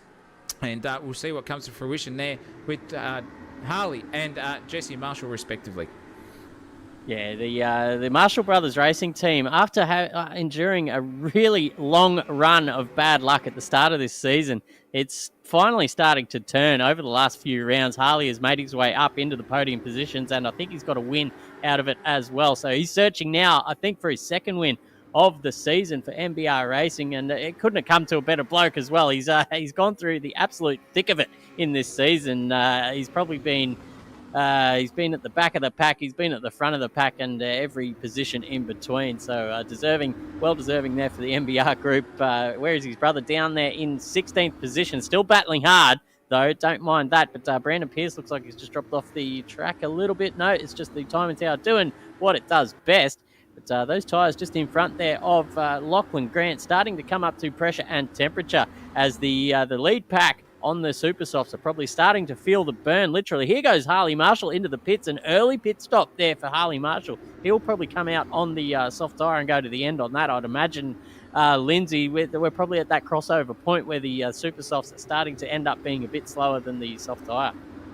Yeah, I think so, and this is where strategy is going to come into play, and the driver's ability to judge how fast they can go on their tyre and how slippery their tyre is. But I imagine it'd be very obvious for the drivers in the cockpit as whenever they get the power or in the mid corner, it will be kicking out of the rear, as we've been seeing so often as we head up the hill towards the second sector of the racetrack. And Cook is putting the pressure onto McGowan, but now we're going to go back to Pierce versus Lachlan Grant as we head up the hill, and Pierce on the inside is going to stay ahead of Lachlan Grant on those super soft tyres, but he gets a snap on the exit, and now Grant is going to try put the pressure back on. Our previous race leader who pitted earlier on is now going to try a run around the outside of Hawthorn, but I don't think he's going to get close enough, and he doesn't get close enough, but he hits the grass on the way in, and he hits Brandon Pierce, which hits Alan Nielsen, as Nielsen, there we go, I got it out eventually, is going to have to rejoin on the track safely. Oh no, Pierce. We've had Brandon Pierce, who's off the track, spinning off the track, and now there's even more carnage up in front, but on the grass goes Brandon Pierce. He's not going to be happy with that one, and Grant is now going to be the one under pressure here. Oh no, Scott Garrick is going to be the one putting the pressure on to Grant as we head through to the final corner. And what a chaotic lap of racing that was, and I couldn't say Pierce for some reason. It's a tough one sometimes, ladies and gentlemen. Some of these names, I'll tell you what, for those racing at home or watching at home who didn't see our previous broadcasts, all of us here in the broadcast booth are over the 10-hour mark in the chair in comms world. So it's been a long day for all of us. Forgive us if we get a few names wrong along the way. But we're going to endeavour to do our best here to bring you the best coverage of this V8 Supercar race. It looks like all the gaps are starting to neutralise a little bit as well. The gaps forming are all up there, but Nick Mello is the next man who's closest out on track. He's got Hayden Cook in his sights, the number 7 Volvo for Rengiart Racing. Oh, speaking of my voice, just starting to go as well. I'm going to need a drink of water, Zach O'Reilly. Let's ride along with Nick Mello for this lap. Yeah, just sitting here waiting for you guys to take a breath at the moment. It's been interesting seeing Nick Mello circulate around this field at the point in time, looking very racy on that set of soft compound tyres, and the super softs of Hayden Cook, the chef in front, are definitely getting overcooked at this point in time. Bit on the nose, bit on the boil. Here's the chef at this point in time. Looking very, very racy though is Nick Mello, so don't you worry about that. Project 4 will come to fruition here, and a bit of service sort of slipstream in netcode there. And there goes the chef run just a touch wide there. That's going to allow Nick Mello to invite himself up the inside here into T2. Is he going to get it done? He thinks wisely of it. Brake lights and the brake disc glowing there hard under the brakes. Survives another lap here, and at the moment does the chef. Circulating very nicely. This is 100% the closest battle on the track. Nick Mello sideways off into the bunda there. Wowee. That was incredible stuff there from Nick Mello, having a absolute dance of a time there. He's not at the country dance studio there, Nick Mello. You're having a race here. It's at Brands Hatch, for goodness sake. Keep it on the track. And Hayden Cook still under a bit of pressure here from Nick Mello. This battle is still on at the corners that we can see. I can't remember what that corner name is. How am I going? Long race, long day. Everyone in sundry, as we said, apologise for that. But Nick Mello looking very, very smooth under the wheel of that VF Commodore. And smooth driving equals fast pace. And Lindsay knows all that too well there. Just sideways. Look at the dancing there on the exit on that VF Commodore. And just trying to get all over the back here of the chef. Those super softs are still living on. 12 laps into the race, only about 8 laps done. So now we will see something of a switch over here between the pace delta of the softs versus the super softs as James Claypole peels into the pits here now for a change of rubber. Yep, and this is definitely where we're going to see more people pit. We saw a couple pit under safety car, a couple pit a couple laps after the safety car, and now we're going to see the main pit stop window as Hanley also coming into the pit lane. So one Ford and one Volvo coming in 4 tyres. We've also seen a Holden come in of Grant earlier on. So 13 laps in, the pit stops are well and truly underway at this point. Mello in P4 provisionally, but after the pit stops, he will drop further back again unless there's some sort of incident. But Matt Cotter goes down the inside of Paddock Hill Bend on Toland, gets that one done, and Toland actually gets all loose on the rear, manages to hold it together on the curb, but he loses out a lot of time, and what a Tokyo drift that was through Paddock Hill Bend, and just able to keep the car in a straight line, as is the challenge of driving these V8 supercars. But next on Matt Cotter's hit list, the Torpedoes hit list, is Ferguson. Yeah, absolutely. He's taken that name down and looks forward to sending it up the inside. The Torpedo did not get his name just by pulling that out of a hat, ladies and gentlemen. That's a practical nickname that has happened over the years here in AK Racing. But we're going to go up the order just a little bit because Scotty Garrick is just making a little bit of headway here on Lachlan Grant. Both of these guys on the soft compound as Jason McFadden, our race leader, just comes into the pit lane. That gives Alex McEwen the lead for now. He's the one that we said at the restart was sitting pretty on the soft compound, as well as his teammate is back there just behind Hayden Cook by a couple of tenths. We might just keep one eye on that battle as well, but it looks like this is the one to watch for now. Scotty Garrick looking at the back of that VF Commodore of Lachlan Grant, who just misses the apex. A little bit of an apex allergy at the moment for Lachlan Grant in the number 261. But as we've seen this whole season, these two guys have been pretty much locked in the pace department. Plenty of battles to talk about between these two over a couple of beers after the season is run and done. Lockie Grant getting all sorts of sideways out of that turn. That's gonna stunt his momentum up towards the top of the hill here at Hawthorn. This is a very tricky turn to navigate as well. Very hard to know where to turn in. Especially in these V8 supercars who like to, understeer a little bit at high speed, especially when they're running a fairly high wing setup around one of these circuits. It's high flowing and very difficult to navigate, Zach O'Reilly. Oh, look at the sideways action there from Lachlan Grant. He was full Tokyo style there. Held it together nicely just on the point of the car losing it and looping it around. And Scotty Garrick's now got the invite up around the outside. He's going to try it. I don't think he's going to get the move done here now. He's going to have to hunt it back and go for a switchback on the momentum. Take the short route or under front straightaway. Scotty Garrick's going to just sail down the inside there of Lachlan Grant. This won't be over because Grant loves a late break sesh, that's for sure. But Scotty Garrick takes that position done at the moment. The chef's in the pits, as we saw there too. And the two soft runners now live to fight another day. 5th place respectively here for Lachlan Grant, for Scotty Garrick and Lachlan Grant in 6th. This will be a rate of knots and sort of what the Volvo can do versus what Lachlan Grant can do. And not if that happens, because that was a massive slide there too from Scotty. Just gets it going as the car salesman of the century for Toyota Australia. Scotty Garrick, self-acclaimed title, the best used car salesman in the land is Scotty Garrick. It sure is. I'd buy. He could sell ice to an Eskimo, that bloke. So well suited for the used car market. But up the front, Alex McEwen is giving Clayton Pine certainly something to think about here through the second sector, through these high-speed right-hand turns. They just keep coming at you, right-hander after right-hander. The left-hand side of the car in the tyre department will be screaming for some reprieve, and they only just get it now into this left-hander. It's quite a fun little turn as well on camber, so you've got a little bit more grip than you think. But Alex McEwen, one of the highest IQ racers out here at the moment in this championship. We've seen some fantastic decisions made by him in the strategy department and in the racecraft department. So we know him over the years as being one of the more calculated drivers as well. So he's not going to go for anything silly up the inside. He's not going to compromise his own race in any way. He's going to set up this overtake and get it done nicely, getting very close and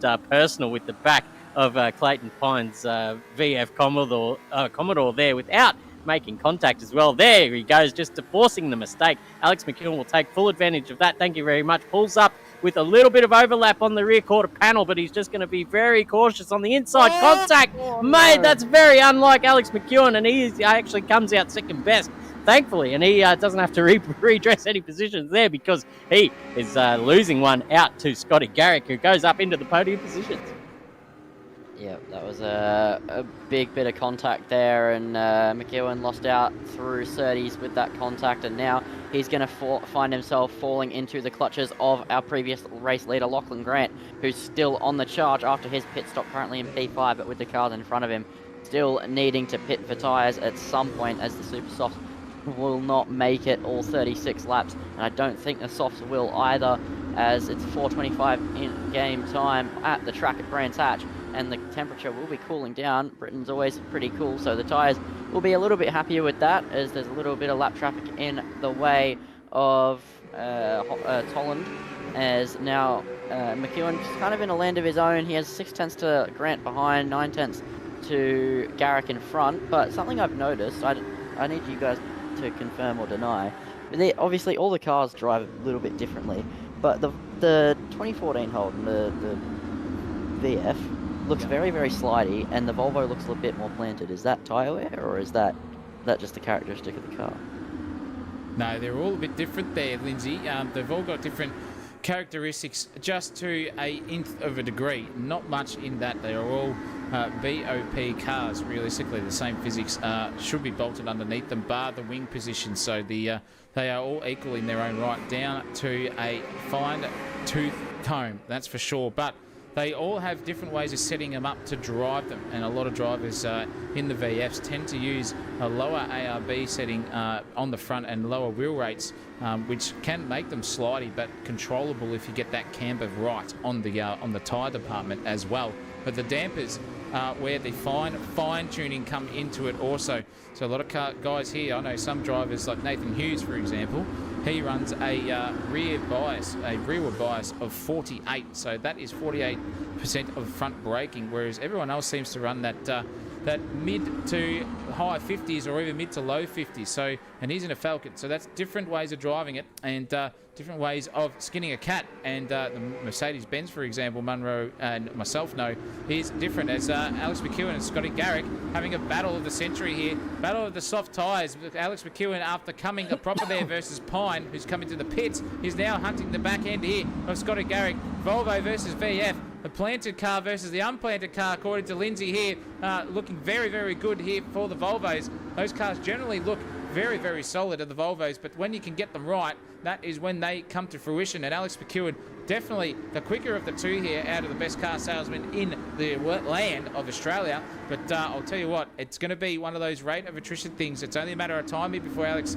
gets onto the rear end of Scotty Garrick, gets the suck down a couple of straights here, and makes that move for P2. But we'll all be cheering for Scotty Garrick. He's definitely having a whipper of a time here in second place. Not familiar territory for Scotty, no disrespect, but he's got the battle of the best right behind him of Alex McEwen, and it's going to be sensational to see. But you can tell the different car behaviours are definitely coming into fruition as well. Poor old Harley Marshall's had a mare, was going to go triple super soft strategy, but some cut penalties sent him back to the pits, and then he just got smashed as well. So he's done for race 2, unfortunately, there for Marshall Brothers Racing.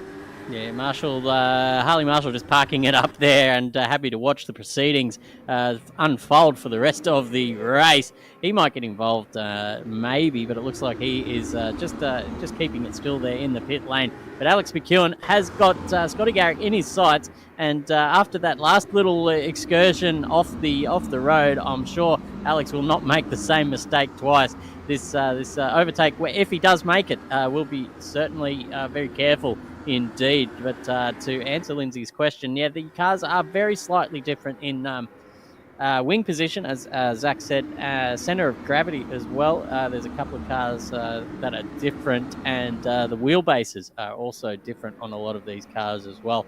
VF being around the mid spot of all of those variables, and it all comes down to, as Zach said as well, the setup of the cars. A lot of different driving styles, but the way these cars handle, you can get away with a different setup philosophy in the way that you set up the vehicle. I know when I was behind the wheel of the Mercedes, or even the Nissan when I competed with that car, it was all about driving it on the nose. I'd have a very soft and responsive front end, or a lot of grip on the front end in the grip balance department.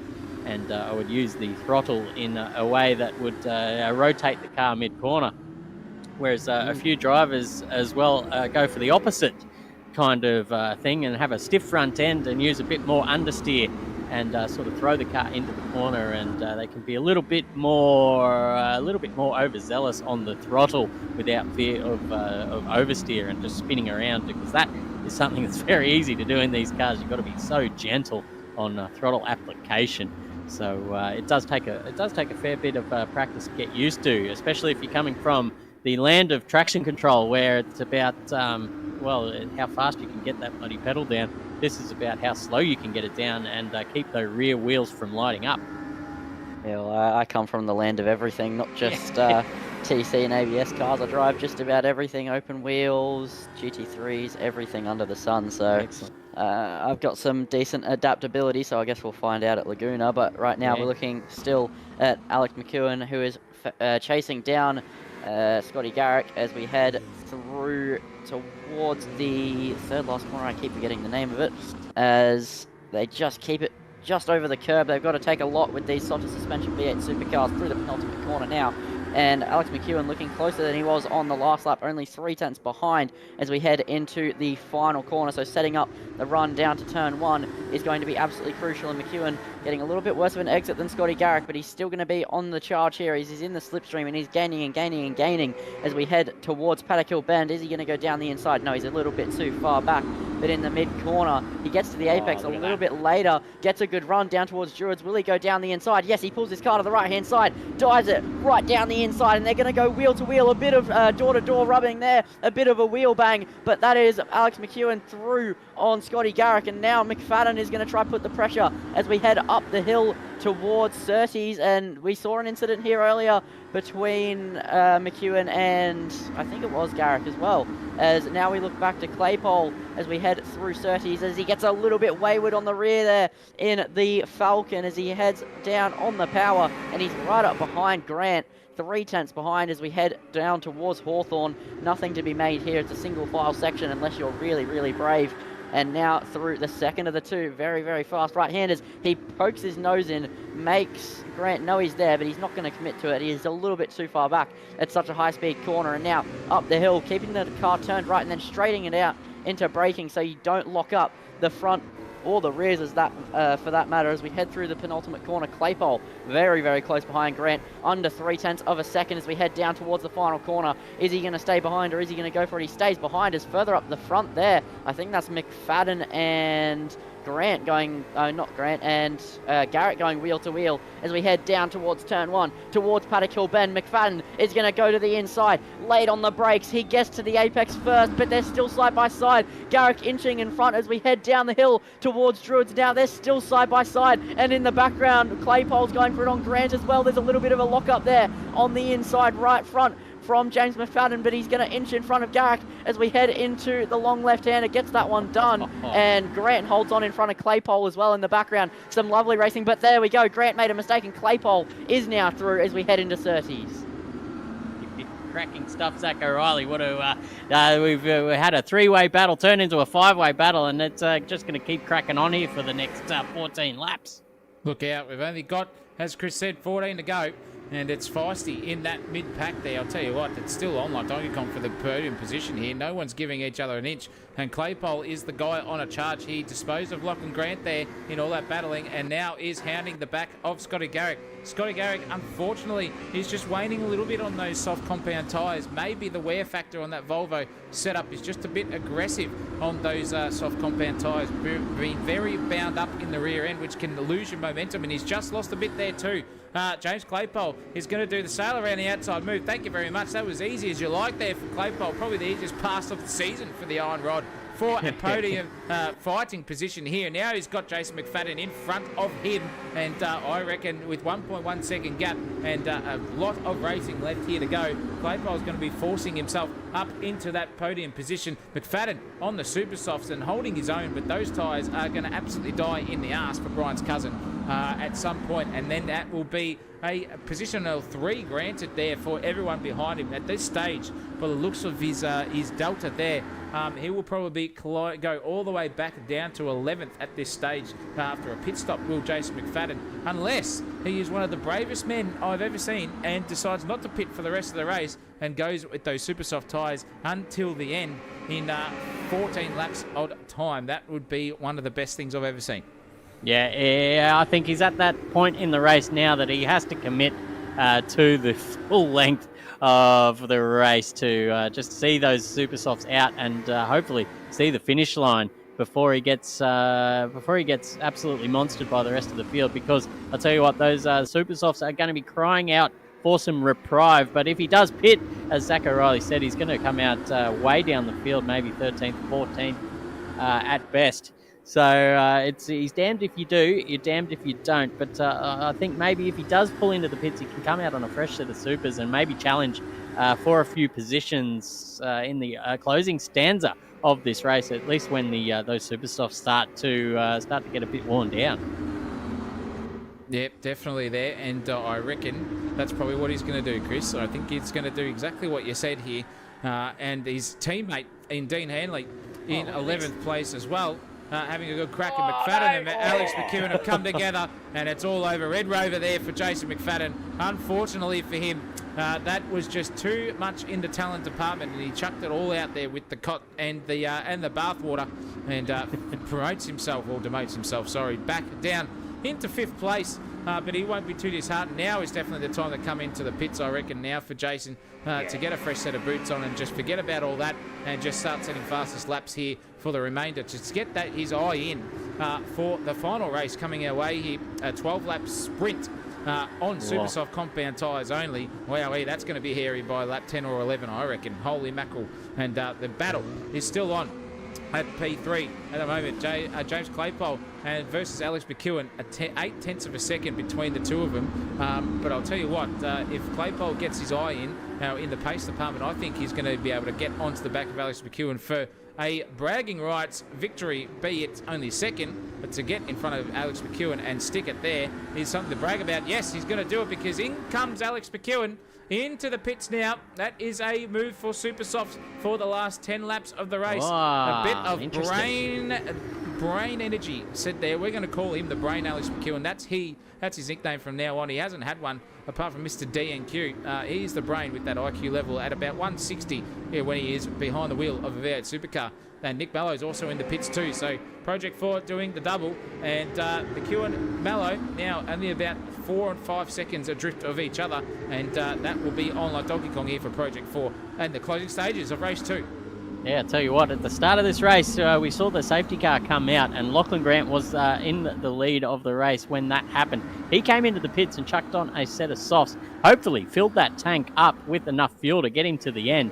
I'll tell you what, he's in the hot seat now, banging on. If he can just hang on to these these 4 tyres that he's got on the VF Commodore to the end, he might be in for a shot here to take out the big W, depending on what the strategy of Claypole, Garrick and McFadden were. But I know Claypole hasn't, I don't think he's come in for a pit stop yet. So these guys in front of him might be due for one. At least I know Jason McFadden will be, because those tyres will be screaming out for some reprieve here now with 11 laps to go. It's going to be a tall order for him to get those tyres towards the end of the race. But Matt Cotter is now up behind Jack Ferguson, Lindsay Larko. He's just made the overtake done. Yep, and he makes the move, and now the next person in front of him is going to be Nielsen as we head down towards Hawthorn. He's got a little bit of time to make up in his ZB Commodore before he can try and get a move done on Nielsen, who's in the Ford Mustang. So both of the Gen 2 V8 supercars next to each other on the track, but he's actually just ran a little bit wide, and now the Volvo of Ferguson is going to go right back up the inside of Cotter as they head through the right-hander, and Cotter is able to hold on, and they're closing in on Nielsen. Is that Nielsen? No, that's Mamona. It's Mamona getting out of the way.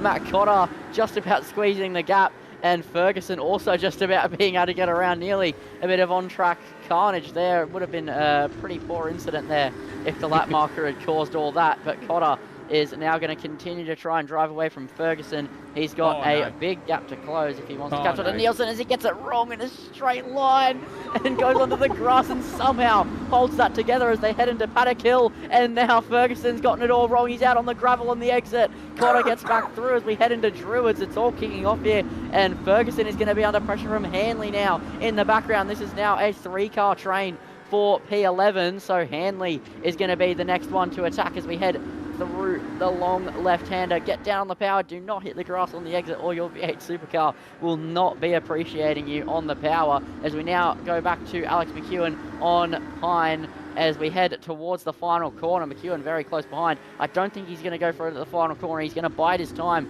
and go for it at Paddock Hill Bend. as McEwen getting a good exit compared to Clayton Pine as we head down the straight now. McEwen is all over the back end of his fellow VF Commodore, and he goes down the inside, and he's going to get to the apex first and get up into P3 on Clayton Pine, and that is a good move there from Alex McEwen to move up into the podium places again. Cracking drive there from Alex McEwen. Beautifully done as he drives off into the distance there, leaving Clayton Pine in his rear view mirror.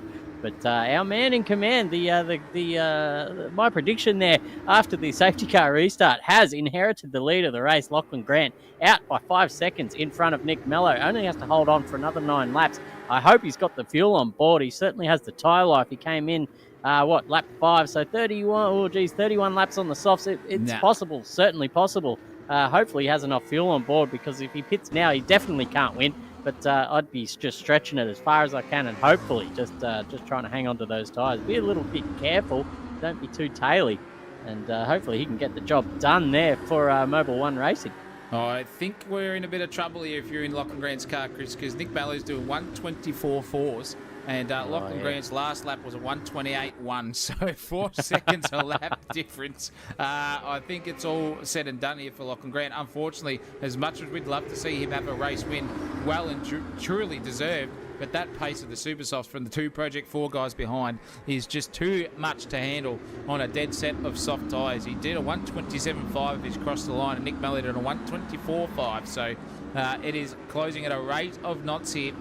This is Boeing 737 versus the SR71 Blackbird, approaching style here from Nick Mello, just flying away at Mach 10, and he will be on the back of Lachlan Grant before we know it. I can guarantee you that. But I'll tell you what, Claypole and Pine, the Pine Cone and the Iron Rod, having an absolute fantastic stanza here between the two of them, not giving each other an inch or a millimetre. Clayton Pine on softs, James Claypole and a fresh set of super softs, or a fresh-ish set of super softs here, going on the attack mode, trying everything around the outside. Here goes the Iron Rod too. Oh, another teenager, just absolutely with balls to the wall sort of action here on the Pine Cone, and he'll be hoping for his first routage some stage in 2024, maybe 2025 on the circuit, and he's going to get it done. And not if he gets up too close up the inside there of Clayton Pine. Very, very good stuff there. Just nosing it gently there, just giving Clayton Pine the old hurry up there. But Tijuana is well and truly out. The crowbar, as Ray Warren would say, is about to be approached and released into the windscreen, I reckon, there of the Pine Cone, if he doesn't get out of the way quick. Here goes Claypole now. Bang! 4th position done. Straight through the glasses he goes, and that will be a beautiful lap, 25.7 versus 26.8. So a second a lap difference there just by following even a super soft tyre versus the soft compound tyre. And we can see now Nick Mello is getting very, very close, and he's going to get the job done on Lachlan Grant. Thank you very much. There is the lead, and that will be it for Nick Mello. Now Lachlan Grant's got to look in his rear vision mirror there and hope that Alex McEwen has an absolute blunder somewhere, because at this rate of knots, with Claypole also circulating too, I think Lachlan Grant's going to be maybe losing a podium place here for the sprint race. Yeah, the checkered flag can't come fast enough there for Lachlan Grant. The last time around there was let's have a look, it was a 1:27.6.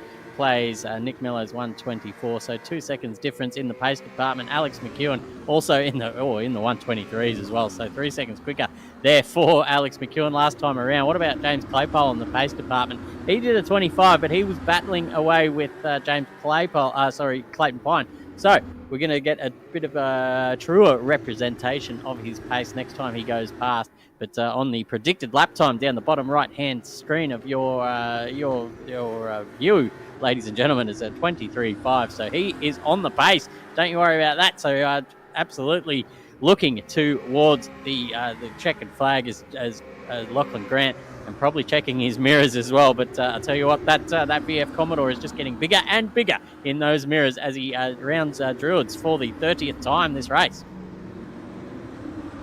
Comments from the Supercoach.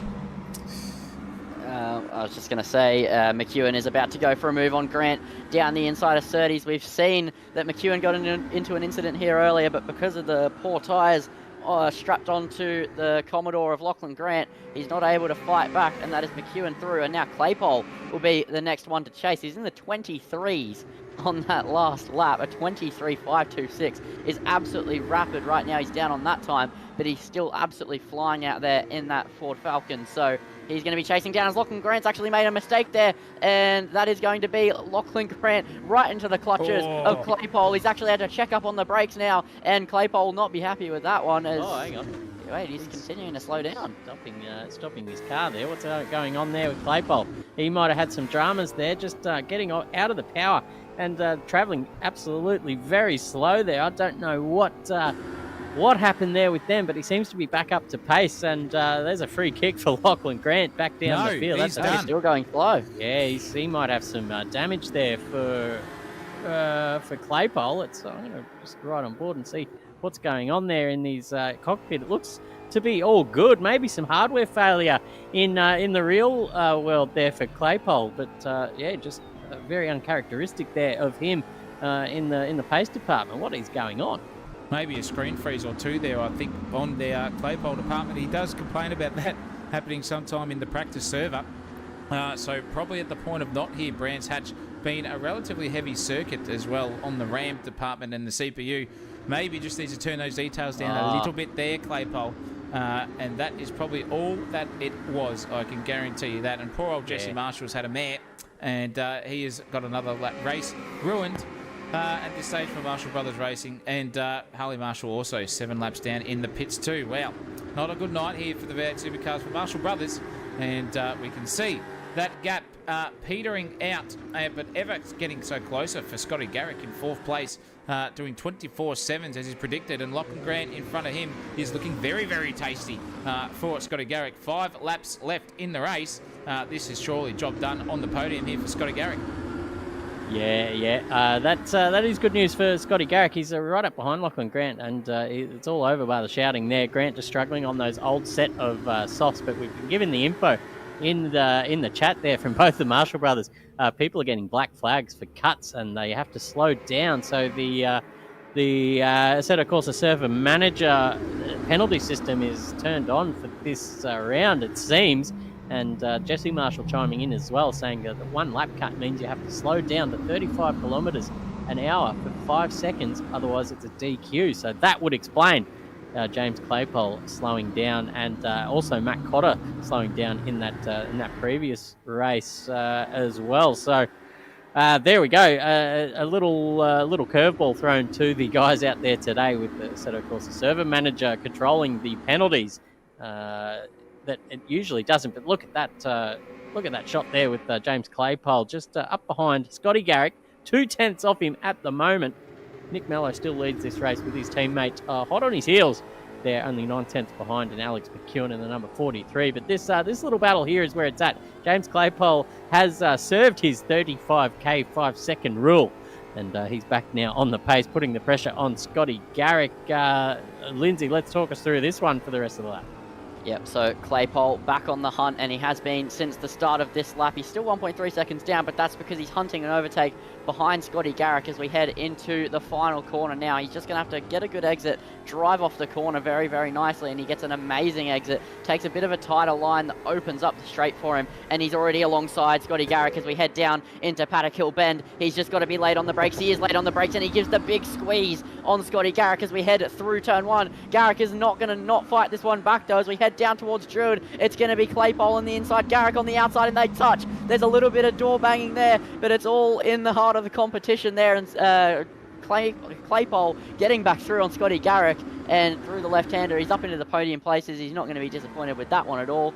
And I think he's just a little bit too far back to Alex McEwen, I might think. But McEwen is now going to be hunting for the race lead on Mello as we head through Hawthorne. And McEwen is going to be on the hunt here. He's going to head through the right-hander, and he's definitely on the chase. He's actually being held up quite a bit if you look at the delta on the bottom right-hand side of your screen.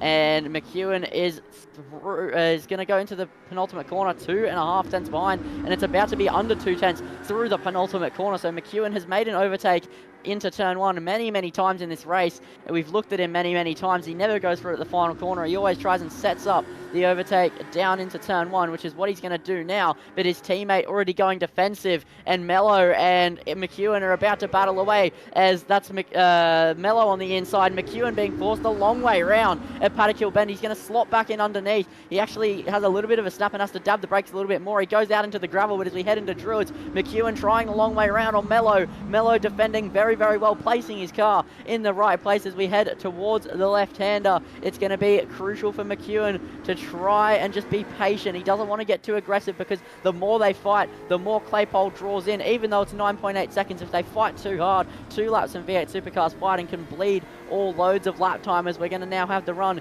down towards Hawthorn. McEwen 2.5 tenths behind Mello as we head down the hill. And will he go for a move at Hawthorn? Surely not. Surely he stays behind as Mello actually goes defensive. McEwen's going to try this the long way around to Hawthorn. What a move this would be if he could pull it off. Not quite the grip on the outside, but now he's going to try the outside again at the second of the 2 high-speed right-handers. They're wheel to wheel as we come towards the exit. A little bit on the grass there from McEwen as we head up the hill. He can't get the outside here. It's a closing door. As you head up the hill, the track twists right a little bit. As we head towards the penultimate corner, there's a car stranded on the right-hand side of the track, but they're just going to drive right past it as we head into the penultimate corner, as we're about to head on the penultimate lap. It's the end of lap 34 here, and this is the fight for the win here in Brands Hatch in the second race. There's one more to go after this one, but McEwen's going to want to win the big one. He's going to want to win the 36 lap race as we head down towards turn 1. I don't think he's going to be close enough on Mello this time around. This battle will continue to go on though. Yeah, absolutely. Teammates under no instructions in the team channel either. Zach O'Reilly, I think these two guys probably just muted each other in the chat and just letting each other race. They're that far out in front in the team championship, they don't really give a rat's toss bag. I think at this stage, they do not care. It is cheap station stuff here in Project 4, and good, hard, fair racing between the teammates. They just don't want to come together, and I guarantee you that's not what they will do, because they are two very measured and calculated races. Alex McEwen and BRB, says the super coach. Nick Mello is going to be in the lead of the race for the final lap. What is Alex McEwen going to do? Has he got any answers there for Nick Mello's defensive driving masterclass here? He's definitely toughening the Fuick up at this stage over his teammate, as they say on the livery there. But classic driving here from two masters, and no wonder they're leading the championship. They are showing everyone how to do it fast and cleanly here at Brands Hatch. Just a different car behaviour, both on the same strategical masterclass of a plan. Old super soft tyres now. It is worn. They are dead. They are now up to traction control, no. ABS, no. Throttle tracing, yes, and no ABS as well. So braking markers is crucial, and Alex just gets a bit taily there out of the final turn. Alex McEwen looking a little bit racy, but Nick Mello seems to have the last laugh here in the stability department. Under brakes is where Alex is very strong. Nick Mello not as strong, but the exit for Mello is where the speed advantage is happened here. And are we going to see a move here? Christopher Munro, take us away for the last lap here of the 36th lapper. That was a new. That was Supercoach. Go on, Supercoach, get into it. All right, so McEwen is going to be attacking for the lead on lap 36 of 36 here as we head into 30s. We've already seen them go side by side through Hawthorn a couple of times, but McEwen this time is going to, I'm sure he'll be a little bit more aggressive this time around. So this is for the win of the 36 lap race. They've been racing for a long time, a couple of pit stops, a couple of incidents later. These are the two, the Project 4 cars leading the way 1 and 2, but the question is which one of them is going to cross the line first, and this is what we're here to find out as we head through the second sector. McEwen hunting down Mello as we head up the hill. We already saw he couldn't get a move here last lap, and he's not going to try it again. So it's all going to be down to the penultimate corner and the final corner. As McEwen out a little bit sideways, but it looks like right now it's going to go Mello's way, as McEwen is still going to be closing though into the final corner. We could see a final lap, final corner move here from McEwen. I don't think he's going to be able to be close enough. He isn't, so unless he gets an amazing run off the final corner, which he does, he's going to try going. It's going to be a drag race to the line, but I think it's going to be Mello who holds on. The Project 4 cars going wheel to wheel across the line, and Mello takes it by such fine margins, by only 600ths of a second ahead of Alex McEwen, and that is a photo finish here in AKR in the second race of Brands Hatch. Take a bow, both the Project 4 cars. You put on a show. I'll tell you what, we call that a bee's dick here, mate. You've got to get used to all the lingo and the non-G-rated stuff. That was officially a bee's dick. Well commentated there for the last lap And that was how you do it, ladies and gentlemen. Well done to the two Project 4 guys. Claypole in third place, podium position for him. He'll be stoked with that. So was Scotty Garrick as well with fourth. Nothing to shy at there. The Pinecone in fifth. That is a dead set classic drive from the Pinecone. He'll be stoked with that, finding himself in the top 5 position. Brian's cousin is 4 times millionaire at the moment, looking very, very nice. The cash, it just doesn't stop rolling in for Jason McFadden. Ryan Nielsen, what a drive from him in 7th place. I'm sure you can agree there, Chris. That's a fantastic showing for the Nielsen brothers. Lachlan Grant in 8th as well, climbing his way back through the field after that alternate pit strategy, put him about 14th to 15th down. That is good for him. Bananarama off pole position for that race. Ends up inside the top 10 after all that cracking driving from Bananarama there. He just peeled the skin back and had a bit, and that is some potassium into his body. Got him inside there. And Dean Handley, the final runner for our top 10. Yeah, absolutely. Great stuff there. Who else we got? Matt Cotter there in 11th position. Jay Ferguson following him with Nielsen, Krishna O'Brien, Cam Waters in the Cam Waters themed Mustang, Hayden Cook, Elliott, Mamone, Pierce, Moore, Hoster, a new driver to the server as well. Jesse Marshall and Harley Marshall both DNFing in that race. That's a disaster for MBR Racing. I think we've put the bloody mocker on them there. But Tolland, one of the other new drivers in the server there in 24th position. But the boys are just doing smoky donuts there in the pit lane. Look at that. That's a cracking sight indeed. Both the Project 4 boys getting the smoke on, certainly, and very nicely done there, putting on a show for all the viewers at home as well with a nail-biting finish. Very nail-biting itself. I don't think we had any left to give at the end of that. Wowee, that was a cracker. Nick Mallow, by the skin of his teeth and a bee's foreskin, bee's dick, you name it, that was as tight as you want it to be. It's after 8:30.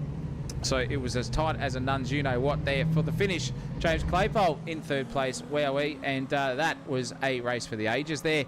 For AK Racing, Gen 2's Supercars always bringing the heat, and that was some sensational stuff there as well. I'm not sure why it's not letting me teleport to pits and get back into it here. That's not ideal, but that is your race results, ladies and gentlemen. What you're seeing there on the right-hand side of your screen, classic finish here to the race 2, and we've got one more to go. Don't you worry about that, Christopher. We have got a 12-lapper sprint coming our way. Wowee, and that grid is what forms that 12-lapper as well. So, going to see another Project 4 battle, are we? You're going to see Claypole and Garrick come together and maybe take each other out on the set of Super Softs. Who knows? Because for race 3 coming our way, we're going to be broadcasting that live here at Sensational TV. Don't go anywhere. You know what to do. Get yourself comfortable for the final race here at AK Racing for round 8, the penultimate round of the V8 Supercar season at AK Racing at Sensational TV. Don't go anywhere, boyos, girlos, non-gender binaries, whatever you want, LGBTQs, all of this. Get around the TV, and we'll be back here for race 3 very, very soon.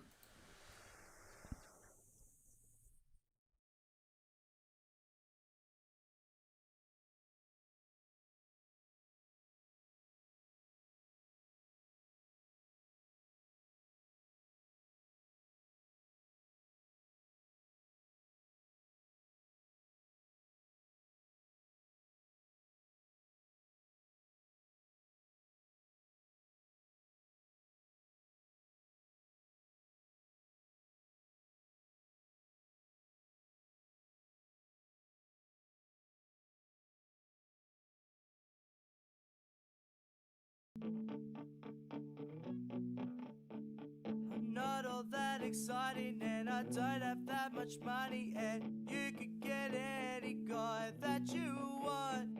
I'm scared of my own shadow and I always hug my pillow, but you're the kind of girl that I wanted.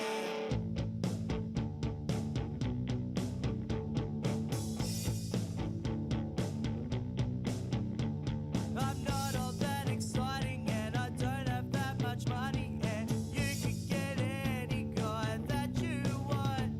My hands are getting clammy as I'm walking up towards you, but I'm realizing the fact way too late that girls like you don't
same time to meet you. You've been waiting to meet me.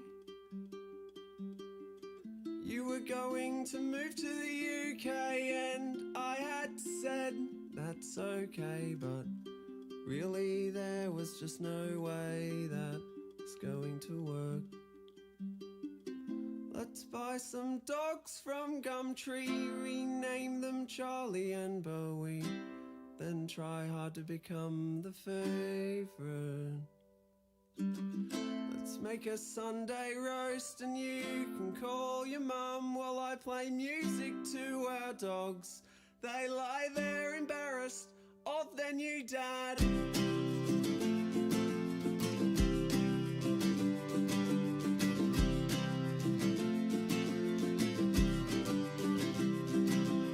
You get excited for Baileys just like a little old lady who doesn't want to drink during the week. Let's practice making babies and one day we'll have one maybe. I can finally buy a minivan. Let's buy some dogs from Gumtree, rename them Charlie and Bowie, and then try hard to become the favourite. Let's make a Sunday roast and you can call your mum while I play music to our dogs. They lie there embarrassed of their new dad. And yeah, I'd have to agree that you don't know love goes so deep. But on the way down there's just so much sadness and feeling guilty.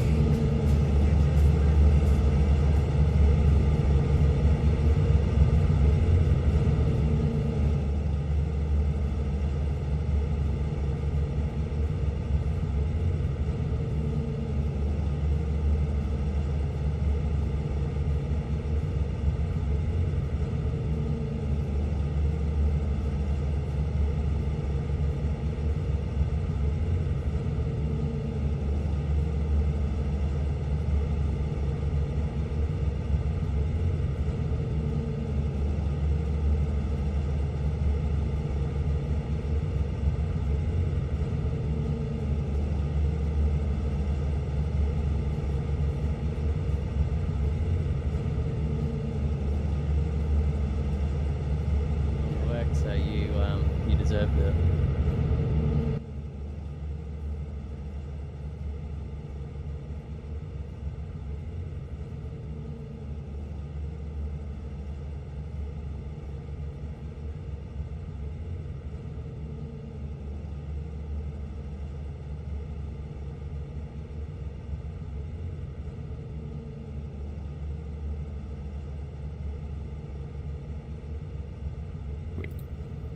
And here we go, ladies, gentlemen, boys, girls, animals of all ages.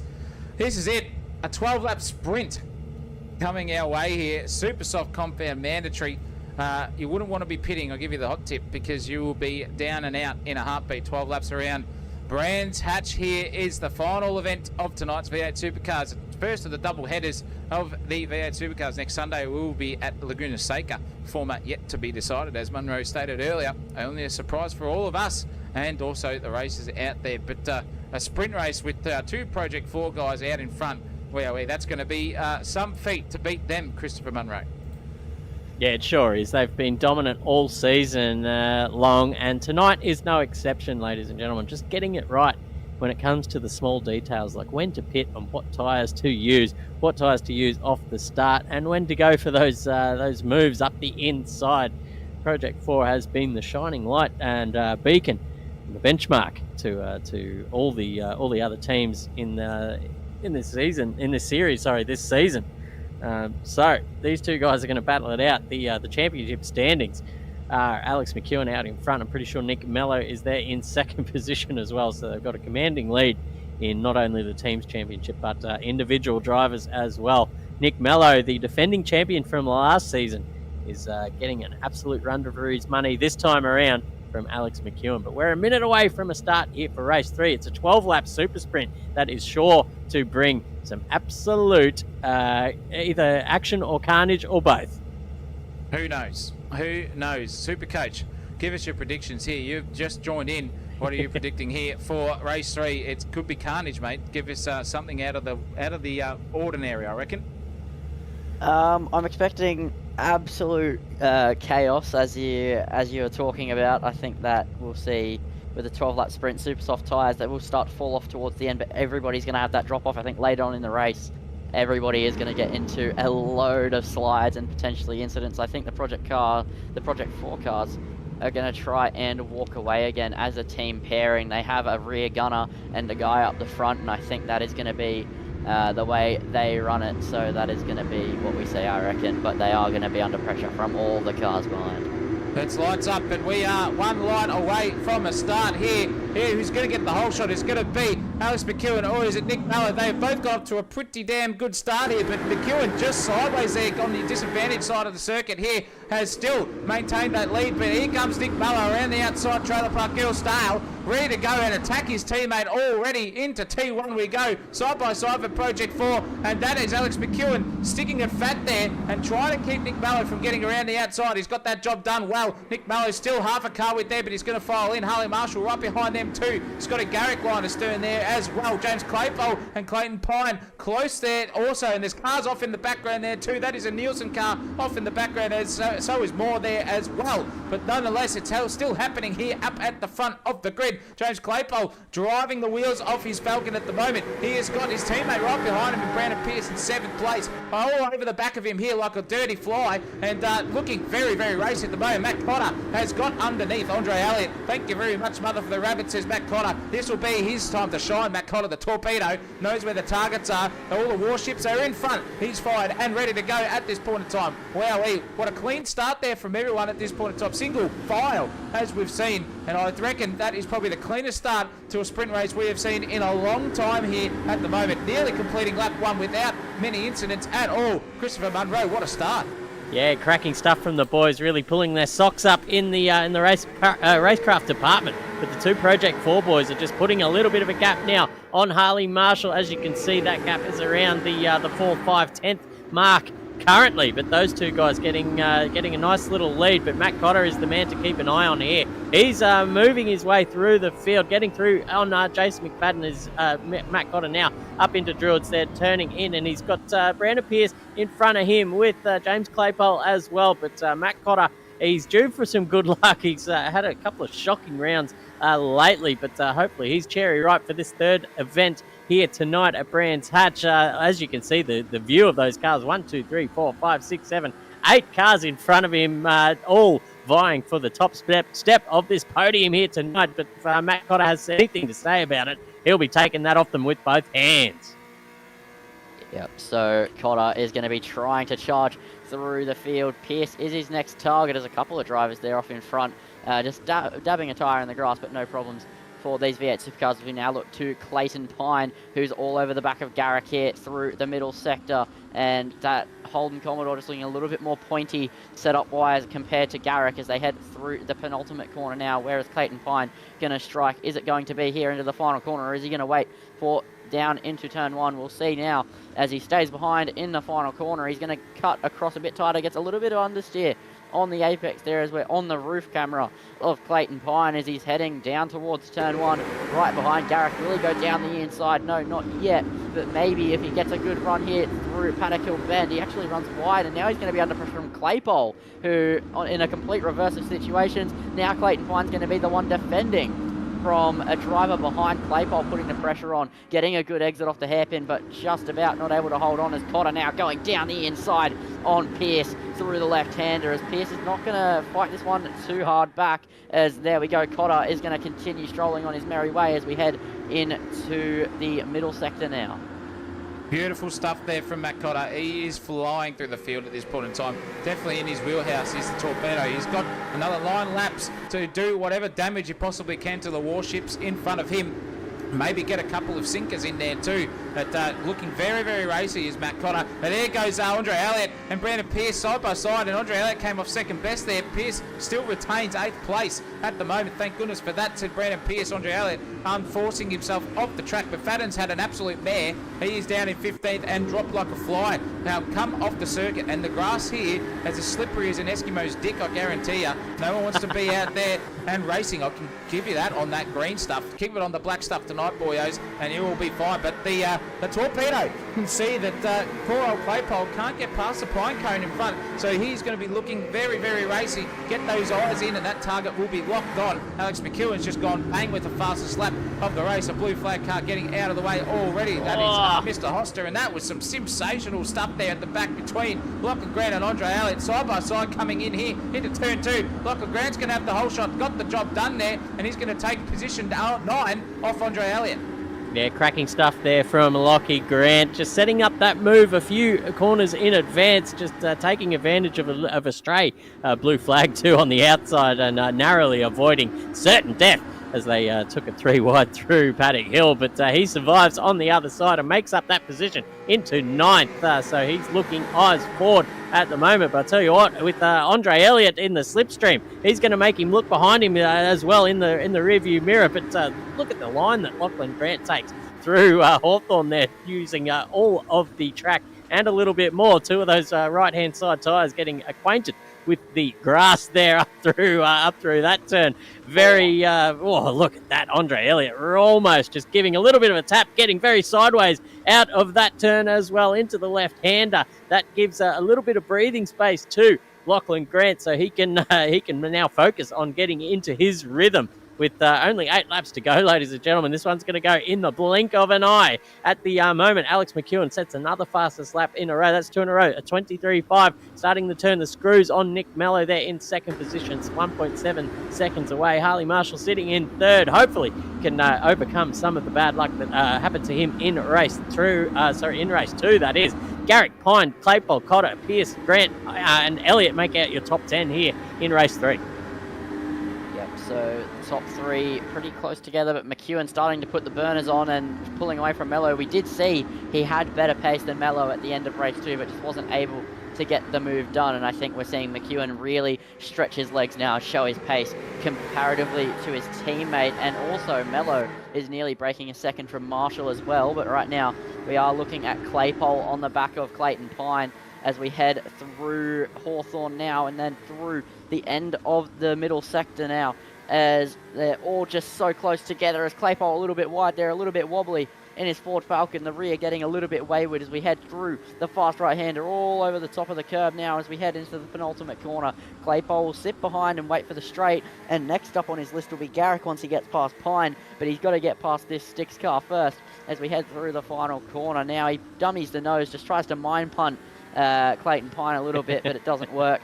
As we head down the straight and down towards turn 1, Claypole on Pine. Will Claypole commit to this underbraking? No, he's going to return to the racing line, dive for a later apex as he actually gets a little bit slidey there, but he slides right towards the apex. Meanwhile, Clayton Pine is now going to put the pressure onto Garrick, who's having to go defensive down at turn 2, and Pine trying this the long way round, and Cotter has arrived on the scene. The torpedo's here to disturb the drivers in this 3-car train, now a 4-car train, and this is going to be a lot of drivers under pressure as Pine makes a mistake, and Claypole's going to try to take the best of that, and Cotter's going to try to get involved. Claypole on the inside, they touch, and that's going to be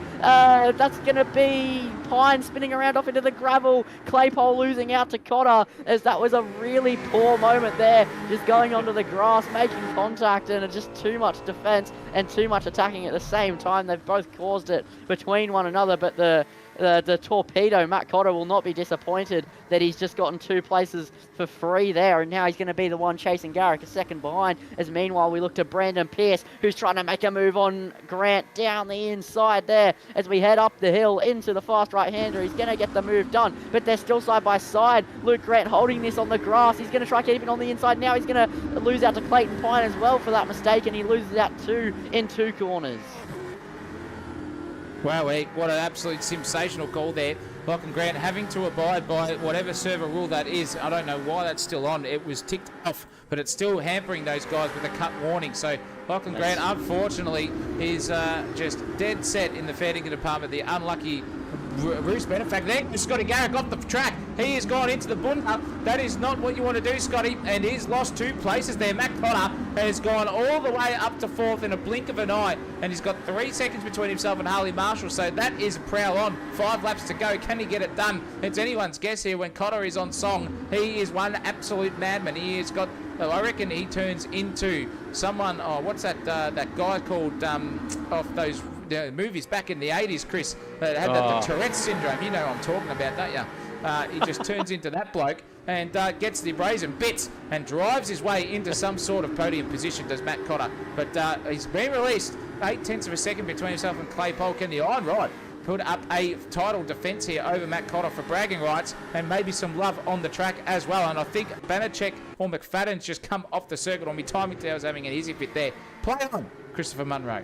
Yeah, play on indeed. Looking back through the field for some tight battling, and now we found one. Back here for 10th position, Jack Ferguson, just sitting pretty behind Andre Elliott, should I say. But look, these 2 guys getting stuck in. Andre Elliott just dipping a couple of wheels off the track there. That invites Jack Ferguson around the outside. Oh, he's going to try and squeeze him up around Clearways, and they've both come together. That brings Dean Hanley right into this little battle, turning a menage a duo into a menage a trois. And I'll tell you what, who doesn't like one of them? Here comes Andre Elliott up the inside, goes very wide, and there goes Dean Hanley up the inside, 2 for 1. Thank you very much for coming. Thank your mother for the rabbits and all the rest of the isms there. Ryan Nielsen arriving on the scene. There goes Dean Hanley just congratulating himself on that overtake and forgot to brake.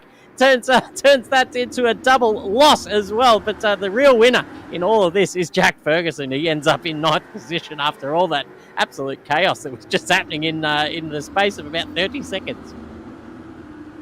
Yep, so it's all kicking off here for the last top 10 place, or the last P9 place here with 4 laps to go. This battle will rage on. It's a 4-car train as Nielsen and Hanley nearly scrapping at it through Hawthorn, and Andre Elliott is losing out a little bit of time to Ferguson, but the gap's still just about sitting at 5/10 after his little mistake. He's made another mistake. He's gone off the track again as we cut to Clayton 9, and let's not let him wallow in that. Let's let him deal with it himself as we look to Dean Hanley in P11, who's chasing down Nielsen through the final sector. The gap is 7/10. He's going to have to keep this Volvo on the road, unlike a couple of other drivers here in this sprint race, just pushing it a little bit too hard.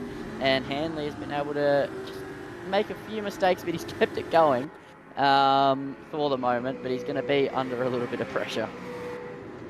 Yeah, very much so there. And with at the moment, with all those cars going off, it can be a monkey see, monkey do situation, and we don't want that to happen. And that's very good driving here from Dean Hanley. He's got his work cut out for him because Nielsen is a defending masterclass driver. Those guys in the sprint races on Friday night sprints defend like they are racing for $2,000 on the table, and it's just Friday night sprint. So Dean Hanley's going to have his work cut out for him. The Pinecone, however, is driving the wheels off this car. He's been a benefactor and then he's been a non-benefactor. He's lost his places, got his places back, but in 8th place he should be okay with that at this stage. A second off Brandon Pierce in front of him. And look at McFadden at the moment. He's going to take Andre Elliott and take 13th place here. Wowee. By jingle, by crikey. Rangyard boys definitely having a good crack at each other. No love lost between them at all. And that will be play on for McFadden, trying to get himself into the top 10. If he gets himself 10th place or better, he snags himself $1 million every position from 10th downwards. So it's $1 million. If he sits in first place, he's a $10 million millionaire by the end of the round, courtesy of his cousin there as well. And look out here, the Iron Rod versus Matt Cotter was definitely on there, and the inside onto the grass did Claypole go, while Matt Cotter is still driving the wheels of this thing here. Wowee, and that is Clayton Waters just sitting off the bunda, and there goes Matt Cotter. Thank you very much, he says, up the inside of the Iron Rod. No argument there from James Claypole. Matt Cotter into 4th position once again. He just got overtaken there by Claypole. We just got it on the stream, luckily, but now he's retained his 4th place back, and that charge for Harley Marshall is well and truly off. He's got his eyes full in the rear vision mirror for an Aaron Claypole. Sideways out of that corner is that ZB. That car generally is a handful for ZB, and Matt Cotter loves the way that drives. Cracking driving here from everyone in sundry, and Scotty Garrick still inviting himself into the party. Yeah, he certainly is. Only 2 more laps to sort of shake out these positions to end the night here on a high note. McEwen out there with a formidable lead, 4 seconds. But look at that. Matt Cotter just getting in all sorts of trouble there with James Claypole close in tow. Scott Garrett getting a great view. Front row tickets, if you will. James Claypole dipping a couple of tyres off into the dirt there as well. Just filling up the windscreen with a bit of that Brands Hatch dirt. It's good stuff out there. It's usually wet. It's usually mud.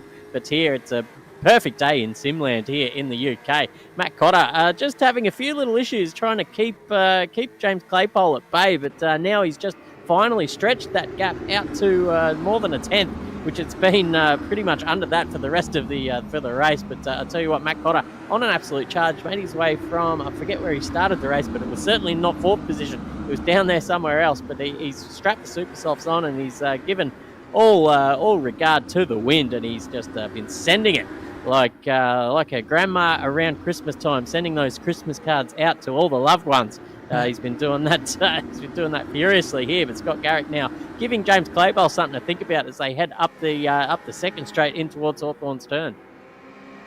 Yep, so Scott Garrick is now going to be the one putting the pressure on. Claypole spent a couple of laps badgering Cotter, and now he's going to be the one under pressure here. So Garrick has been chasing tail behind his pack. If he gets this move done, he moves back to where he started in this race. So you'll want to get it done as we're heading through the end of the penultimate lap here. It's going to be Cotter versus Claypole versus Garrick, and also Pierce and Pine just behind them, waiting to pick up the pieces if it all goes wrong on the final lap here as we head through the penultimate corner. Claypole is a couple of tenths behind Cotter, and Garrick only a couple tenths behind him. So this is a three-way train here. Not the closest three-way train of all time, but they're all close enough if a mistake ends up being made here as we head on to the final lap of the third race in Brands Hatch and the final race in Brands Hatch in round 8 here of AKR as we head down into turn 1, and Claypole is just going to hold on to the car there. He had a little bit of a moment on the entry, and the Falcon fighting back at him, but it has been all race. All of these V8 Supercars have been fighting the drivers all race. These super soft tyres are going to be very second hand at the moment as Pierce in the background just getting past Pine, who's made a little bit of a mistake there. So he's in P7 as Pierce is now going to be under pressure from Pine, who, as they head up through Surtees, Scott Garrick now actually has gotten a great run off the top as they head down towards Hawthorn. So this could be a move for P5. He's gaining in the slipstream and he's gaining all the way down the hill. Is he going to go to the right? He is going to go to the right. He dummies the move and can't quite pull that one off, as it's just too high speed of a corner to try and think about a dive bomb there. You don't brake enough as you head through the second right-hander of this complex, and then you have one more uphill right to go before the penultimate corner, and then the final corner. So Scott Garrick putting all loads of pressure on, but Claypole is actually closing in on Cotter as we cut back to Alex McEwen, who's going to take the win here in race 3. He couldn't quite get it in race 2, but he takes it here. He takes it in the third race. 12 laps later, he takes the win, crosses the line, and Mello's going to come home P2. Another absolutely phenomenal performance there from the Project 4 cars. Marshall comes home P3, Cotter comes home P4, followed by Claypole, then Garrick, then Pine will follow closely behind, and then you have Brandon Pierce in the Ford Falcon, who's just about going to trundle across the line with Ferguson in the background taking P9, and then Nielsen crosses the line P10 from Hanley, who's going to get 11th, and then Banashik, then McFadden, then Elliott, and then then Elliott, then Cook, and then you have, wait, what is going on with the leader? Nielsen next there in 16th Nielsen. position. They I do swear funny I things saw sometimes. Oh, there's other Nielsen. There's two Nielsens. Yeah, Right. a couple of the Losing my brothers. mind. are I thought out I was going crazy. Well, you might still be anyway, but certainly a couple of Nielsens out there on track. Jesse Marshall rounding out the top 17 with Krishna, Moore, O'Brien, Waters, Hoster, Grant, and Totland are the two casualties of the third race. And what a cracking round of V8 Supercars, Zach O'Reilly. I am stoked to be part of that after the long day, but I'll be even more stoked to lay down and get horizontal very shortly. No dancing, unfortunately, there, Chris, or maybe some dancing. No energy for that, my friend. Well, you don't have to do much, mate. That's all right. You can it can go two ways there. But what a cracking round, as we said. Alex McEwen, Nick Mello, Project 4 absolutely dominated this round. Then they did not falter at all, barring some little contact there for Alex McEwen in race 2, I think it was, just coming together with Clayton Pine. But that didn't hamper him too much. He ultimately had the best pace of the evening all around here at Brands Hatch. Just a demolition, I would have to say, in the grand scheme of things. That was definitely something to remember. I can give you the hot tip. That is your podium there. Harley Marshall, great driving from him. Third place. That is a podium for the Marshall Brothers Racing.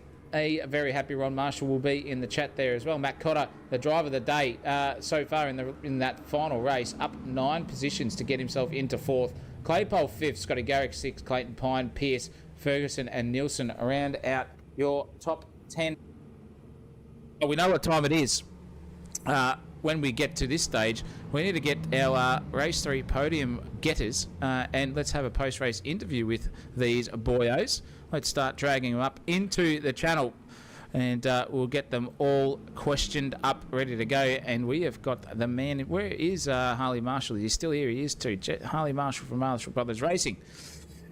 Into the chat. Well, boyos, that was cracking stuff there in the final race. 12-lap sprint. And I'm going to start with you, Mr. Mallow. Just tipping me under the bus, just trying to make me look like the bad guy, saying that I'm trying to cause carnage for the last race in at Brands Hatch, but nothing was to be had there. Just line of stern racing for all of yous. How did you feel about that whole round in general?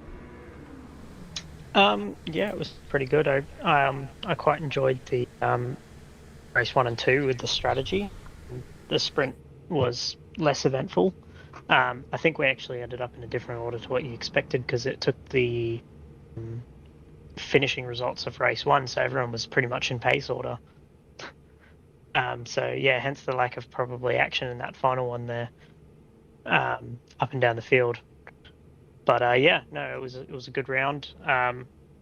Yeah, running at the front with Alex and had a good battle in the second one, which was lots of fun. Definitely looked like a bit of fun out there. Mr. Marshall, welcome back to the podium. That was a good recovery drive after a disastrous race 2 for you and your brother, by the way. That cut rule just coming to your detriment there. The car felt good on the super softs, obviously, there for race 3. Yeah, the cars felt good all weekend, really. Bit of a shame, race 2 to get that. That was a bit unexpected. I couldn't see it in the VR either, so I didn't even have a chance to slow down. Was going for the triple super softs in race 2. Felt like I had a pretty good car, and yeah, but good to be on the podium, I guess. 2 races out of 3. As they say, meatloaf style, Christopher Munro, 2 out of 3 ain't bad. What do you? It's Alex McEwen. What a race! What a domination! You just set the pace and absolutely killed everyone when it was out there. Obviously, race 2, your teammate got the chockies over you, trying every trick in the book, but he had the door shut. But relative pace-wise, mate, you just smashed it this weekend. Did you actually practice this time around, or was this 3 weeks of just nothing and come up on the race night and just decide to run a setup from Mallow? I mean, I did a couple laps yesterday, if that counts. Well, a little bit of them, but maybe not too many. How many did you complete exactly, do you reckon, before the race round? Because it was an absolute domination.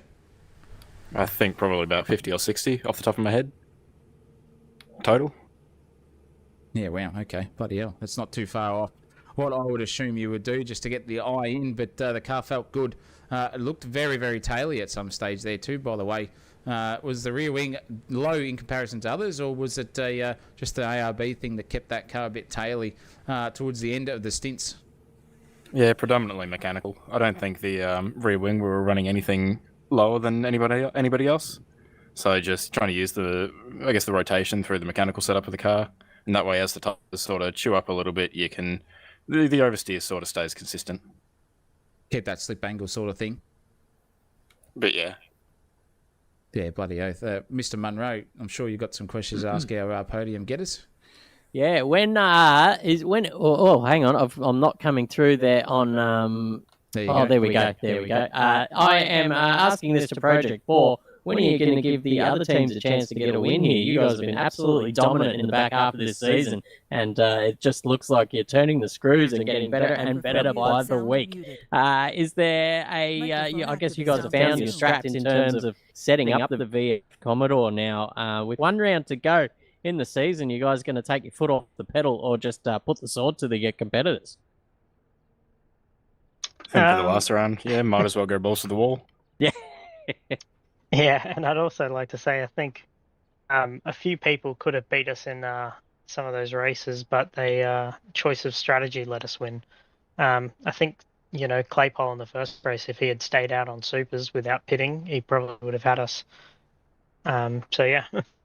Yeah, it always pays just to have a little bit of a think before the race on all the scenarios that can turn out, and just have something up the sleeve in case that scenario ends up playing out. And it seems like Project 4 Garage have had that sort of briefing before the race each and every time. You guys seem to just make the right decision in terms of strategy. Is there something behind the scenes? Do you guys make the call on the comms, or are both you guys just sort of out there driving solo without any kind of communications in terms of strategy, or do you make your own strategies up, or what's the workflow there in the Project 4 Garage? We pretty much come up with our kind of preferred strategy beforehand, and then maybe have a backup if we want. But the backup is basically just, oh shit, there's a safety car. What do we do? So that's kind of just on the fly, I guess. But yeah. Pit or not pit, usually. Harley Marshall now racking up the podium positions now in the later half of this season after a cracking load of bad luck the first half. MBR Ron will be absolutely cheering. Tell him I said g'day when you see him next. He's one of the good supporters of the channel. But talk us through your race.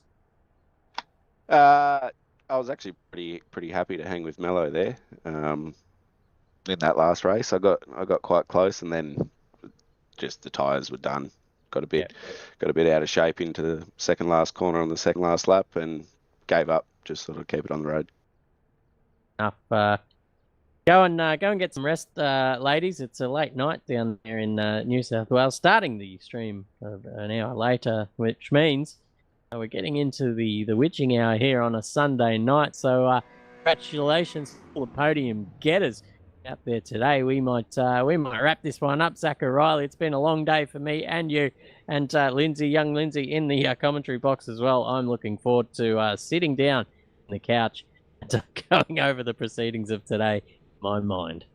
Yeah, very much so. It's been a pleasure to be on Sensational TV. It's always a pleasure to be part of AK Racing's V8 Supercar Series, and it's credit to all our podium getters here tonight. Thank you, boyos. Enjoy the week in between races. Laguna Seca is next, and you will get an all right surprise on what the format's going to be tomorrow to see what that is. So keep your eyes peeled for that. But us here at Sensational TV are going to wrap it up. The next broadcast is on Wednesday for the Wednesday Cup at AK Racing. Kyle Army for the final round of the Formula Masters at the Wednesday Cup, where those cars have just generated amazing sort of interest. We get 30 plus cars each week there on a Wednesday night. So tune in from that time period at 6:30 p.m. daylight time. It will be there and ready to go for you here on Sensational TV. Then we'll be at Laguna Seca on Sunday, same time again, live here on Sensational TV for the final round of the season for the V8 Supercars Championship at AK Racing. But I think that's it for us. That's been from 8 a.m. to 11 p.m. at night. We have been sitting in front of our computers, so it's been a marathon. And we thank everyone who joined in on both channels today of Sensational TV. To all of our likes and subscribers, our donors there as well throughout the day. If you're still sticking around, a very, very massive thank you to you as well. And the winner, Christopher Munro, for the Steam gift card raffle was who? Gearhead. Gearhead. It was Gearhead. It was Gearhead in the other stream. I've just been informed actually on the ASA website that our stream over there for the Bathurst 12-hour went down at the 12-hour mark. So apparently maybe that's the limit there over on YouTube. You can't stream for more than 12 hours. So we hit the limits of that website over there. So all the viewers over there missing out on the last 40 minutes apparently, which is a real shame. So unfortunate there for everyone. But I think, grand scheme of things, at least Gearhead got to hear the announcement. If he's still watching out there in YouTube land, I know he was joined in to the V8 broadcast just earlier. But get into contact with him and tell us to, or tell him, message one of us through Discord, and we'll get that Steam voucher out to him as soon as possible. That's it, ladies and gentlemen. What a marathon date. Thank you for joining in. Thanks for being here. Love yous all in the viewership land. Very well done, Christopher Munro. Very well done, Lindsay Buttle. And it's been a massive day. We are going to wrap it up. We are dead set, absolutely cooked here. So thank you very much from Sensational TV. I've been Zach O'Reilly. Christopher Munro is always himself, and Lindsay Buttle joining in for the 2 sessions tonight. Goodbye. We'll see you Wednesday night. And as always, ladies and gentlemen, keep it flat out.